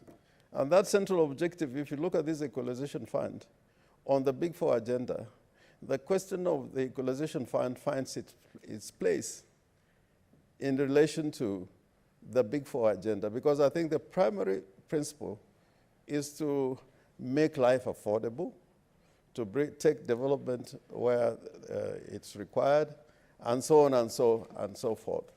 So, Madam Speaker, without taking too much time, I hope that in this tent, in this temple that God gave to us together as Kenyans, called Kenya, let not one Samson with a Delilah bring it down. I don't know who is Delilah, I don't know who is Samson, but they all were responsible for bringing the house down. And therefore, I think the thing to do, and I like my son here called Mutula Kilonzo, when he has a point of view, he will pursue it, passionately. Even as we sit with him, when this is agreement, I accept it because he has nothing behind it but just to let ideas win. But I think if I differ with, if I differ with anybody, even in business, you can dissolve a company, you can dissolve government and restructure it. In the current constitutional arrangement, I don't know how you can dissolve and restructure. But if it reaches a situation where people within that government are attacking it, then I think the most important, the best thing to do in a democracy is to find ways of parting ways, if that is the thing, so that you spare us this pain every day, and giving people images of Tanga and Kiweleweke. And if you want to find out what are the principles dividing these two movements, you cannot be determined. So it is embarrassing and is shameful, and we should bring that to an end to make room for us to deal with the things that matter. Thank you, Madam Speaker.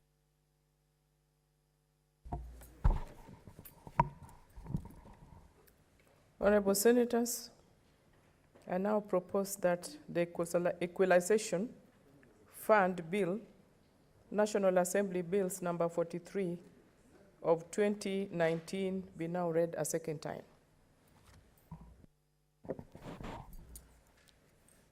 Senator Isaac Mwaura.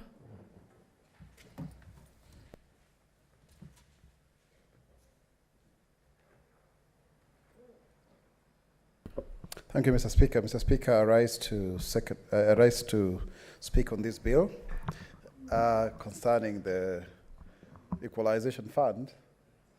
And, Madam Speaker, from the outset, I want to say that I'm very surprised about the way in which this bill is drafted, because we had a similar attempt in the 11th Parliament that I was very proud to have defeated, where monies from the Equalization Fund were supposed to be allocated to the Constituency Development Fund. At that point in time, it had not been turned into National Government Constituency Development Fund. And one of the things that we defeated the bill about, which required 2/3, was that members of the National Assembly, of whom would have benefited, were bragging that they had an extra kitty. I remember one of my colleagues then saying that he's going to have 300 million extra. And when you look at this bill, it is actually drafted as another CDF. Look at the composition of the board at the national level. It mimics the national government board, and then also the constituency committees. And when you go further to the definition of the areas of application, it is very domiciled in certain jurisdictions. And there was an understanding in the drafting of the Constitution that there are about 14 counties that are marginalized. Now, CRA, the Commission for Revenue Allocation, tended to interpret these to mean sub-location level. And that, in my opinion, I beg to differ, much as we are sharing the pie, because it would end up decimating the effect, the macro effect of resources so allocated for purposes of equalizing areas that heretofore, or communities that heretofore, have not benefited from the legislative government. And you can see in the definition of terms the import of who are traditional communities, who are marginalized communities, and all of that. I like that definition because I think it locates the problem where it is. I have a problem, though, with the location of the application at the constituency level. Now, Madam Speaker, from a cursory look, if you are to get 1/2 of our ordinary revenue and you situate that at about 1.5 trillion, you end up with about slightly above 22.5 billion Kenya shillings. That's the amount of money that this equalization fund should accrue if you are to go by the revenue collected in the last 2 or so years. It's always overprojected, but I'm optimistic that we actually get about 15% of our national GDP in terms of our ordinary shareable revenue. And so therefore, this is a humongous amount of money, really, if well utilized, because if you are to compare the rival kitty, that is CDF, it's about 35 billion the last time I checked. So 22.5 billion is money that can really make a difference in the lives of Kenyans who have not had the advantage of government. But if it were, if I was asked, and I would persuade this House, that I would rather these monies would have gone to the county level rather than the constituency level. Because there are also economies of scale. Because at the constituency level, you'll end up with the amount that I had suggested, about 300 to 400 million or less. And then the question would be, what are those projects that you're going to do that will be transformational? Article 204 of the Constitution requires that these monies only focus on electricity, health, water, roads, services, about 4 or 5 of them. And I think that is not a preserve of a constituency. Because there's a way in which, Madam Speaker, we have actually made a mockery of resource sharing, so that then the opportunity cost is lost. And we don't just want to create another kitty for people to tenderpreneur. I think it is important this Senate be seized of this matter. And there's a reason why this bill has come to us. I know this is part of the national government share, because that is what the Constitution so anticipated. And that leads me to the next matter. I see from the bill, it proposes that the report goes only to the National Assembly. And Madam Speaker, I am persuaded to think that this matter also concerns counties. And so therefore, that report should also be tabled here, so that members of the Senate can as well, debate about the report and also how such monies shall be used. I think it is important, and I have not had an opportunity of thoroughly going through the report of the committee. It was just handed over to me as I was waiting to speak. But I think these are some of the recommendations that should go to mediation, so that you augment the role of the Senate with regards to the Equalization Fund. Why? Because the Equalization Fund is a consequence of Article 203 about the equitable share, the basis for sharing of resources. And so it cannot be left to be out of the benevolence of the national government. I think this is where the Senate is required to ensure that its footprints are felt in terms of the national policy that affects the people who live in counties. So, Madam Speaker, I think that's another issue that I would want to flag out. And then also another issue, before I finally come to the philosophical aspects of this bill, is that, yes, it is actually drafted in the normal way a national state agency is created. And we must ask ourselves this question, because there's a sunset clause to this fund. It's not in perpetuity. And it has been breached since with the advent of the new constitution. So it is expected the National Treasury, Madam Speaker, will demonstrate the deposits that have not been utilized as a result of this lack of this enabling legislation, and the data that has been collected by those PSAs and ministers who have flown around to check who is marginalized and who is not. So when those monies are actually accounted for, or rather demonstrate that they actually exist and have not been used, then the question would be, there needs to be a Marshall Plan, Madam Speaker, that then says, what are we going to do? Because you are likely to come up with mega projects that are trans-county. And it still takes me back to the issue of that this fund should not be constituency-based in terms of administration. Yeah, so that is critical, and I'm hearing my good sister, Senator Faria, saying that has been changed by the report of the committee. I stand with you in that regard, because I think that was not the spirit of the Constitution. But finally, Madam Speaker, so that I can give my fellow colleagues, like Senator Mutula Kilonzo Jr., who is eager to comment, is that we had a serious conversation in this august House with regards to where we want to take this country. And the battle, as I had said earlier, was between nationalism and countyism. And it is being demonstrated here as well. And we have to ask ourselves, because if you look at the agrarian, the agrarian society, and Senator Orengo has just left, it stratified, the society economically, where you had the monarchy, you had the aristocrats, and you had the nobility and the gentry and of course the members of the third estate and the masses, the bourgeoisie and all of those. So then we ask ourselves, in the making of this nation, in this state, how has economics and tribalism stratified our society? Because this marginalization that we are addressing here is ethnic based, and there is no pretension about it. The law itself recognizes that. And so, therefore, it seeks to address, historical grievances. But I think there's a further conversation to it by trying to address the fact that if you develop the whole country, it is actually unlocking the potential for everyone to thrive. And that in itself, Madam Speaker, helps inspiring economic growth and, equalizing opportunities, Madam Speaker, for economic development. So that then we are not seeing this fund as an end in itself because of the direct outputs that may accrue from those that may have the proximity towards its operationalization and utilization.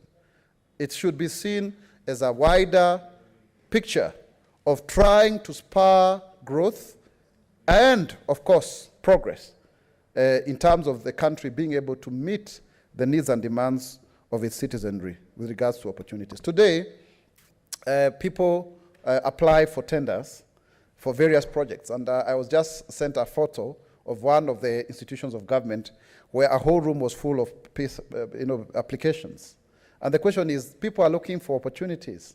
So this equalization fund is not about who gets what tender to drill a borehole or to put an electricity line to extend the grid.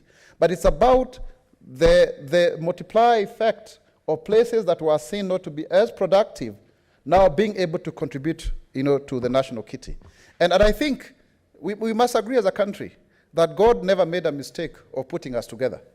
There was a reason why we became Kenya the way we are. This Kenya is drawn as if it's the head of a cow, I think. So those Berlin conferences, whatever cartography that they utilized to make the Somalis and the Kikuyus and the Kambas and everybody else to live together, I think for me that was a divine moment. And we were just talking with Senator Farhia, and she was reminding me that the biggest consumers of miraa and tea are actually the Somali nation. So when we are developing this country, it is for our benefit. It is for our benefit. And so the conversation that we had before, earlier on, between nationalism and devolution, and now you can say countism according to me, both of them were right. And I'm very, very happy that actually it was resolved, the way it was resolved. So, Madam Speaker, because I can hear my good brother, Senator Rugay, saying summarize, I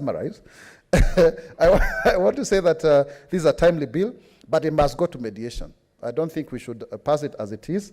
And when we go to mediation, I would ask of us, because I'm sure some that are present today will be in that small group of respected legislators, that please argue for Kenya. Don't allow the issue of just decimating resources for the sake of people feeling like now there's more money in my constituency, override the bigger picture of ensuring that then we have a wider economic opportunity. And I believe that even this equalization fund, maybe that should also be part of your recommendation, should also be informed of the priorities of the National Development Plan, the Kenya Vision 2030, but also the various medium-term plans, because there's a disconnect, Madam Speaker, between our national plans and what actually happens on the ground. So I really want to support, and I say it's a timely bill. It should have come earlier, and may it help Kenya to grow and to become the first world of the African continent. I contribute. Senator Wako Amos, Senator of Busia County. Thank you very much, Madam Speaker, to give me an opportunity to speak on this very, very important bill. Madam Speaker, I think one of the shame in implementing our Constitution has been this section on equalization fund.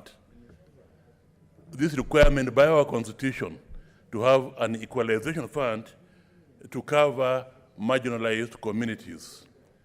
Marginalized because of the history of those communities, indigenous communities, pastoral communities, and so on. And this is a section of our Constitution, Madam Speaker, that ought to have been implemented right from the word go. Because the Constitution requires, right from the word go, that 0.5% of the revenue collected by the national government must each year be paid into the equalization fund. Madam Speaker, I want to say that maybe had this been operationalized and equalization fund given on a very regular basis, then it may not have been all that difficult to get the formula, which took us many months, in fact a year or two, to arrive at, with a lot of emotion. Because if you listened to the contributions of those counties which are losing out, most of them touched on issues such as roads, issues such as access to electricity, issues such as access to health facilities. And in fact, I remember very clearly my namesake, Wako but with a Q, saying that at one time she wanted to have an access to a health facility, and it took her almost a whole day to get to that facility. And therefore, that was really giving her a lot of motivation to fight for the rights to have funds. Madam Speaker, had this fund been operational on a yearly basis and so on, maybe the access to health facilities would have been improved a bit in the last 10 years. But as it is, Madam Speaker, this equalization fund, which is supposed to provide for basic services, water, roads, health facilities, and electricity to marginalized areas, to the extent necessary to bring those areas to the level where the rest of the country is, it has not been operationalized. Madam Speaker, I want to say that because the fund was provided for in the Constitution, even the Treasury could have given effect to this article in the Constitution. It did not necessarily have waited for this bill to come. But now that we are where we are, it's good that we are having this bill. Madam Speaker, when I was trying to get the figures, it appears that, particularly our budget office here, on every year for the last 10 years, they have been allocating funds to the equalization fund. But those funds have not been disbursed. In fact, the total, if I may take on my...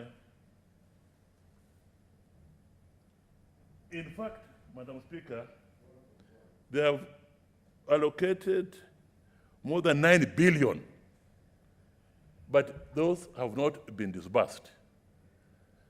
In other words, this section has not been implemented. Had it been implemented in the last 10 years, at least the marginalized areas would have gotten something. Madam Speaker, sir, when the Commission for Revenue Allocation began implementing this particular section, they made a mistake, and they thought marginalized areas was marginalized counties. In the Constitution does not talk about marginalized counties. The Constitution talks about marginalized areas. So, Mr. Speaker, sir, Madam Speaker, this is a very important bill, and that's why I've stayed up to now, at least for my voice to be heard, that we have not implemented this article, but now that we are doing it, I hope it will be on a regular basis so that the persons in marginalized areas can benefit. Madam Speaker, at the time this Constitution was being done, it was marginalized communities which were in the, say, have-nots, if I may say so, within Kenya. But since independence also, Madam Speaker, other groups have also arisen, not necessarily those.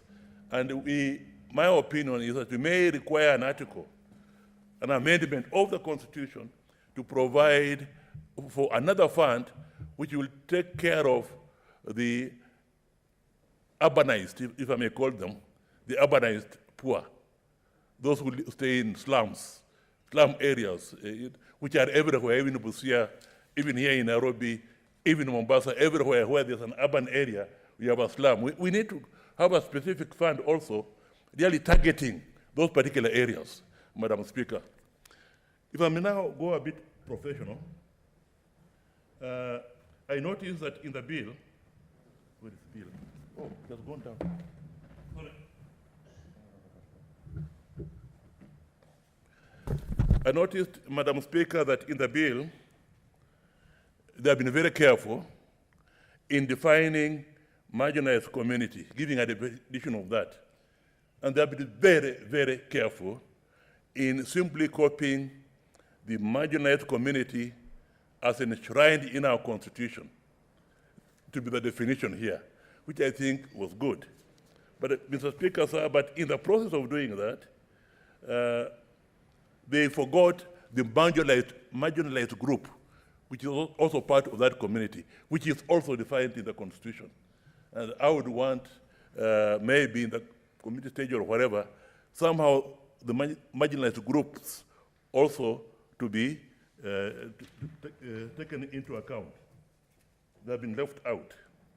Madam Speaker, sir, when the Constitution was being drafted, it reserved only 0.5%.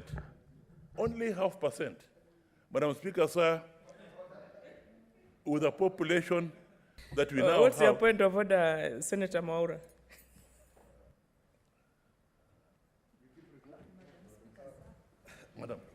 Madam Speaker, I have been listening to Attorney General Emeritus, Senator Amos Wako, Senator for Busia, yesterday and today, and I have noted with consistency that he has been using the term Madam Speaker, sir. Is it not a misnomer to have both genders in the same sentence? And yet, Madam Speaker, you are a very able lady speaker of this House. Senator. Madam Speaker, I'm reminded, thank you very much for reminding me on that one, but I'm reminded that when anybody became a governor during the colonial times, they were given the title sir. And that also applied to ladies at that time. But I have to catch up with the time, come into the age of the Mdungu, so that I just refer you, I just refer to you as Madam. Madam Speaker, let me just come briefly to the, whatever. I've mentioned the point about marginalized group, which I feel should also be taken into account. I was coming to the point of 0.5%. I think time has now come, maybe in a constitutional amendment, to increase this 0.5% to 1%. I think 0.5% is a bit too low, taking into account the magnitude of the problems that marginalized communities have. So if this House comes to amend the Constitution, I would recommend that we earmark this so that it's 1% rather than 0.5%. Madam Speaker, sir, I noticed that under Clause 8, sir again, sorry. Madam Speaker, I noticed that under Clause 8, the details of the qualifications of the chairman of the board, the Equalization Funds Board, have really been detailed to a great extent. But, Madam Speaker, the CEO, who is also provided for here, Chief Executive Officer, the person who is in charge of the day-to-day running of the board and so on, the qualifications of that board, of the CEO, have been left out. And I feel that that should not just be left to the board to prescribe the qualifications of the CEO, but if we thought that the qualifications of the chairman, it was necessary to have them in the legislation, it also becomes important that the qualifications of the Chief Executive Officer are also prescribed in the legislation. Madam Speaker, I will not say you, sir, this time. I've noticed that on the board, there is PS representing water, representing roads, representing health, and of course, Mutua Pesat, the National Treasury. In Article 204 of the Constitution, the areas which will be the target of the use of this fund include, of course, water, roads, health facilities. That has been provided for. But they also include electricity. So I would think, Madam Speaker, sir, that the Minister for Energy or the ministry or the department in charge of electricity should also be added to on the board, since it's a specific requirement of the Constitution that those areas be provided with electricity.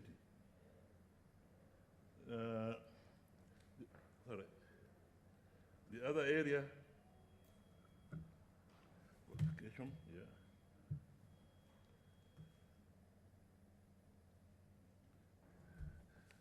yeah. The other area, particularly in the area of the board, is the area of the persons to represent the marginalized communities, that they be appointed by the cabinet secretary. I would like to add there that maybe they should be appointed by the cabinet secretary through a transparent and accountable process, not just somebody sitting in Nairobi and appointing persons to represent the marginalized communities without the necessary consultation and so on of those marginalized communities. So those are some of the small points that I wanted to raise on this matter, Madam Speaker, that should be taken into account, particularly during the committee stage. But Madam Speaker, this is a very important bill. It's good we are now operationalizing it, and I hope that when it is enacted, the government will make sure that every year the marginalized communities get what is due to them under the Constitution. Thank you. Senator Harugura Godana. Senator. Thank you, Madam Speaker, for giving me this opportunity to contribute to this very important bill, because this bill attempts to provide a legislation for the implementation of the Equalization Fund, a very important fund such that even when we are talking about the formula, it was being suggested that that fund need to be used to offset the concerns of people or concerns of the marginalized areas who are losing money because of factors like population, which are not in their favor. But as you can see, this bill has been, this fund has been there for the last 10 years, and it has not been used. But, Madam Speaker, looking at Article 204 of the Constitution, I don't know whether it was actually a bill which was required to operationalize this fund, or it was somebody somewhere who didn't want to implement the fund. Because I can remember, if you look at the way the article is set out, it states the purpose of the bill, the purpose of the fund, and also the... Honorable Senators, it's good to consult in low voices, because it's a very important bill, and many people are interested in listening and following it. Yeah, Yes, thank you, Madam. The bill gives very clearly, the Article 204 gives very clearly a breakdown of how that bill, how that fund is supposed to be used. And it even states very clearly that the national government could even use the funds directly to address the areas stated out very clearly in the bill, that is water, roads, health and electricity in the marginalized communities. And I don't know what prevented the national government all this time to have given these funds as, because it also says indirectly to the counties. That would have been a very clear and easy route to go, because CRA is also indicated in Article 204, subsection 4, to be consulted before that fund is used. And in the last parliament, I remember CRA came up with criteria of establishing the marginalized areas, although they came up with 14 counties. But after that, they even revised their identification formula. Then they came up with a longer list. This time, I can remember what they even proposed was, the last on that list was I think, a ward in Muranga, which was getting 4 million. You just wonder, how was that 4 million to be implemented? If you are to go through a committee, how will a committee sit to identify a project which will cost 4 million? See, the way they went, then if you look at what you have here as a committee or the structure given here, I don't think what was lacking was a bill like this. I think what was lacking was the goodwill of the national government to operationalize this fund. Because it is very clear, this fund has a time limit, 10 years already, 20 years already, 10 is gone. I hope Parliament will use clause 7 and 8 to extend the life of this bill, the life of this fund, because it says the Parliament may extend by a simple majority. So it will not have that much of a problem because it requires simple majority in both houses to pass an extension. And even the controller of budget is supposed to make sure that nothing is withdrawn without the consent of the controller of budget. But coming back to the bill, Madam Speaker, if you look at this bill, I think this bill was done in very bad faith by the National Assembly, because if you look at the memorandum at the end, where normally you have to state whether this bill concerns counties, somebody writes, or the mover of the bill writes very clearly that this bill does not affect the functions of the county government as set out in the 4th schedule to the Constitution and is therefore not a bill concerning county governments. The 4th schedule gives the functions of the county government. It's very clear water, health, and roads at that level are county government functions. And I don't think the roads we are talking of are highways here. You are talking of rural accessibility. So those are all county roads under the county government. You are trying to open up areas where people could not access. So these are county government functions. So when somebody says that this bill does not concern counties, then that is something which is being drafted in very bad faith. Then also, the other aspect is the way the bill is set out. It establishes a board. Then look at the membership of that board. It's like a standard board where all or many permanent principal secretaries sit in, or they assign people. But this is supposed to be a fund which has time limit, which is supposed to have very little bureaucracy. As the bill says, what they are trying to do is to cut down on bureaucracy, but they are creating more. So I think I agree with the committee in their report that we only have the representative of the principal secretary finance and the principal secretary devolution, because this is all about development. It's all about devolution. It's all about counties. So we have that. Then even the Council of Governors needs to have representation there, because these are county functions. When you have, the other one is the board itself. The way that board is set, it should have professionals in it,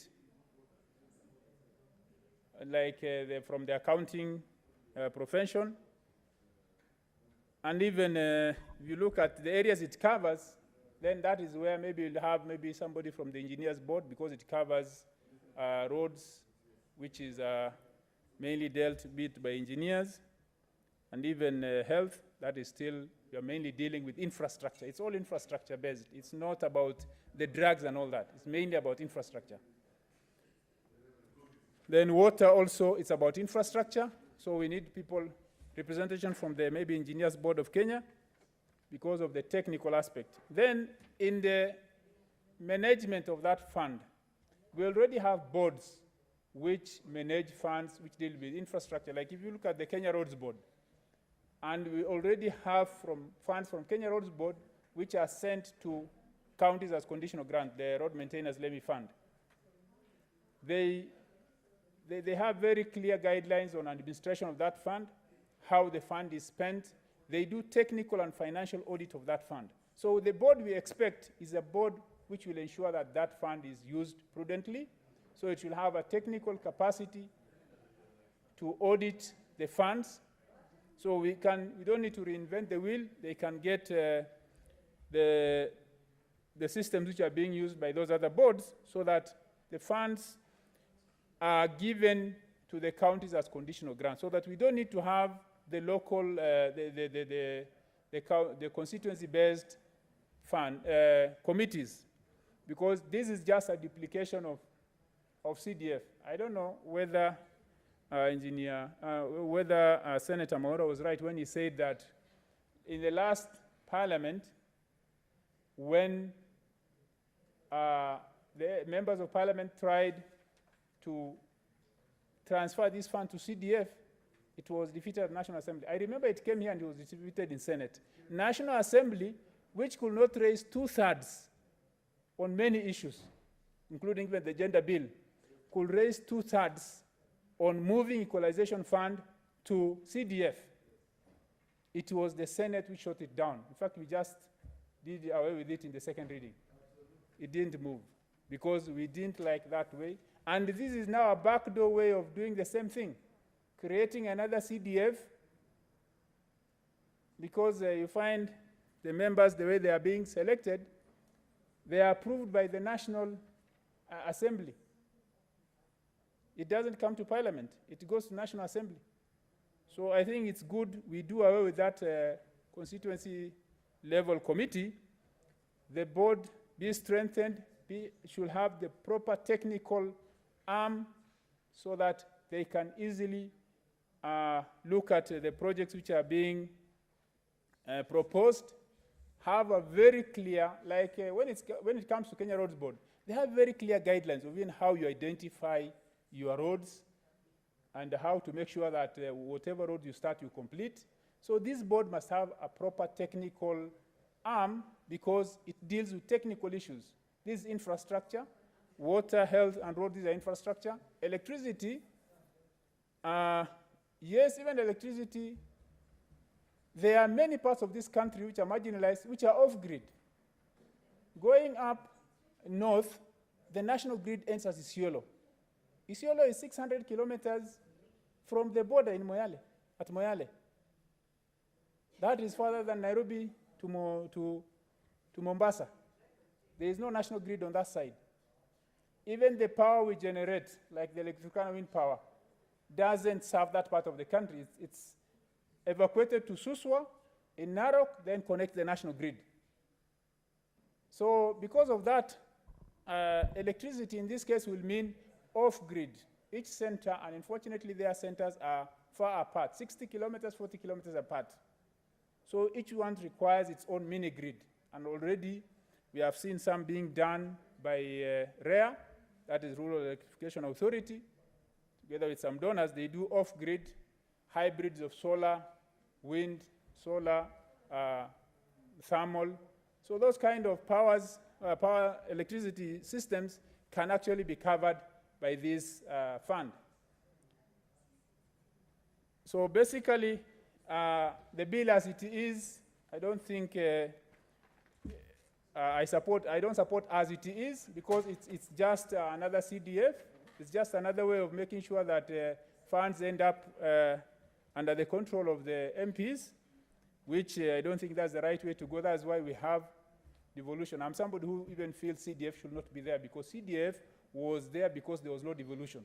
Once devolution is there, then CDF comes in. Once devolution is there, then CDF should exit. But to survive, they had to just limit it to national government functions. All these are not national government functions, so they should not be having anything to do with it. Madam Speaker, I think the other aspect is the extension of the fund and even the amount of the fund. If you look at what we have, if CDF is 2.5 and it's 30-something billion, then 0.5 will be 7 point something at most. So it will not match as the scope, in the sense that CDF covers the whole country and this one is only to some limited areas. But the infrastructure which this fund is supposed to cover and the gap it's supposed to bridge is so big that we cannot cover with 0.5%. We need to increase it at least. If we say 1%, that will be about 15 billion. That will have more impact than the 0.5%, but that is not a subject of this bill. This bill is just trying to see how the fund can be started to be utilized. Madam Speaker, the other one is CRA. CRA has a very clear role to play in this fund, but they also need to be realistic because they also need to make sure that the fund is not spread so thin the way they have done it in their second proposal, that you can give 4 million to a sub-location and you say you are trying to mitigate some marginalization. I think the first one was better, where they had even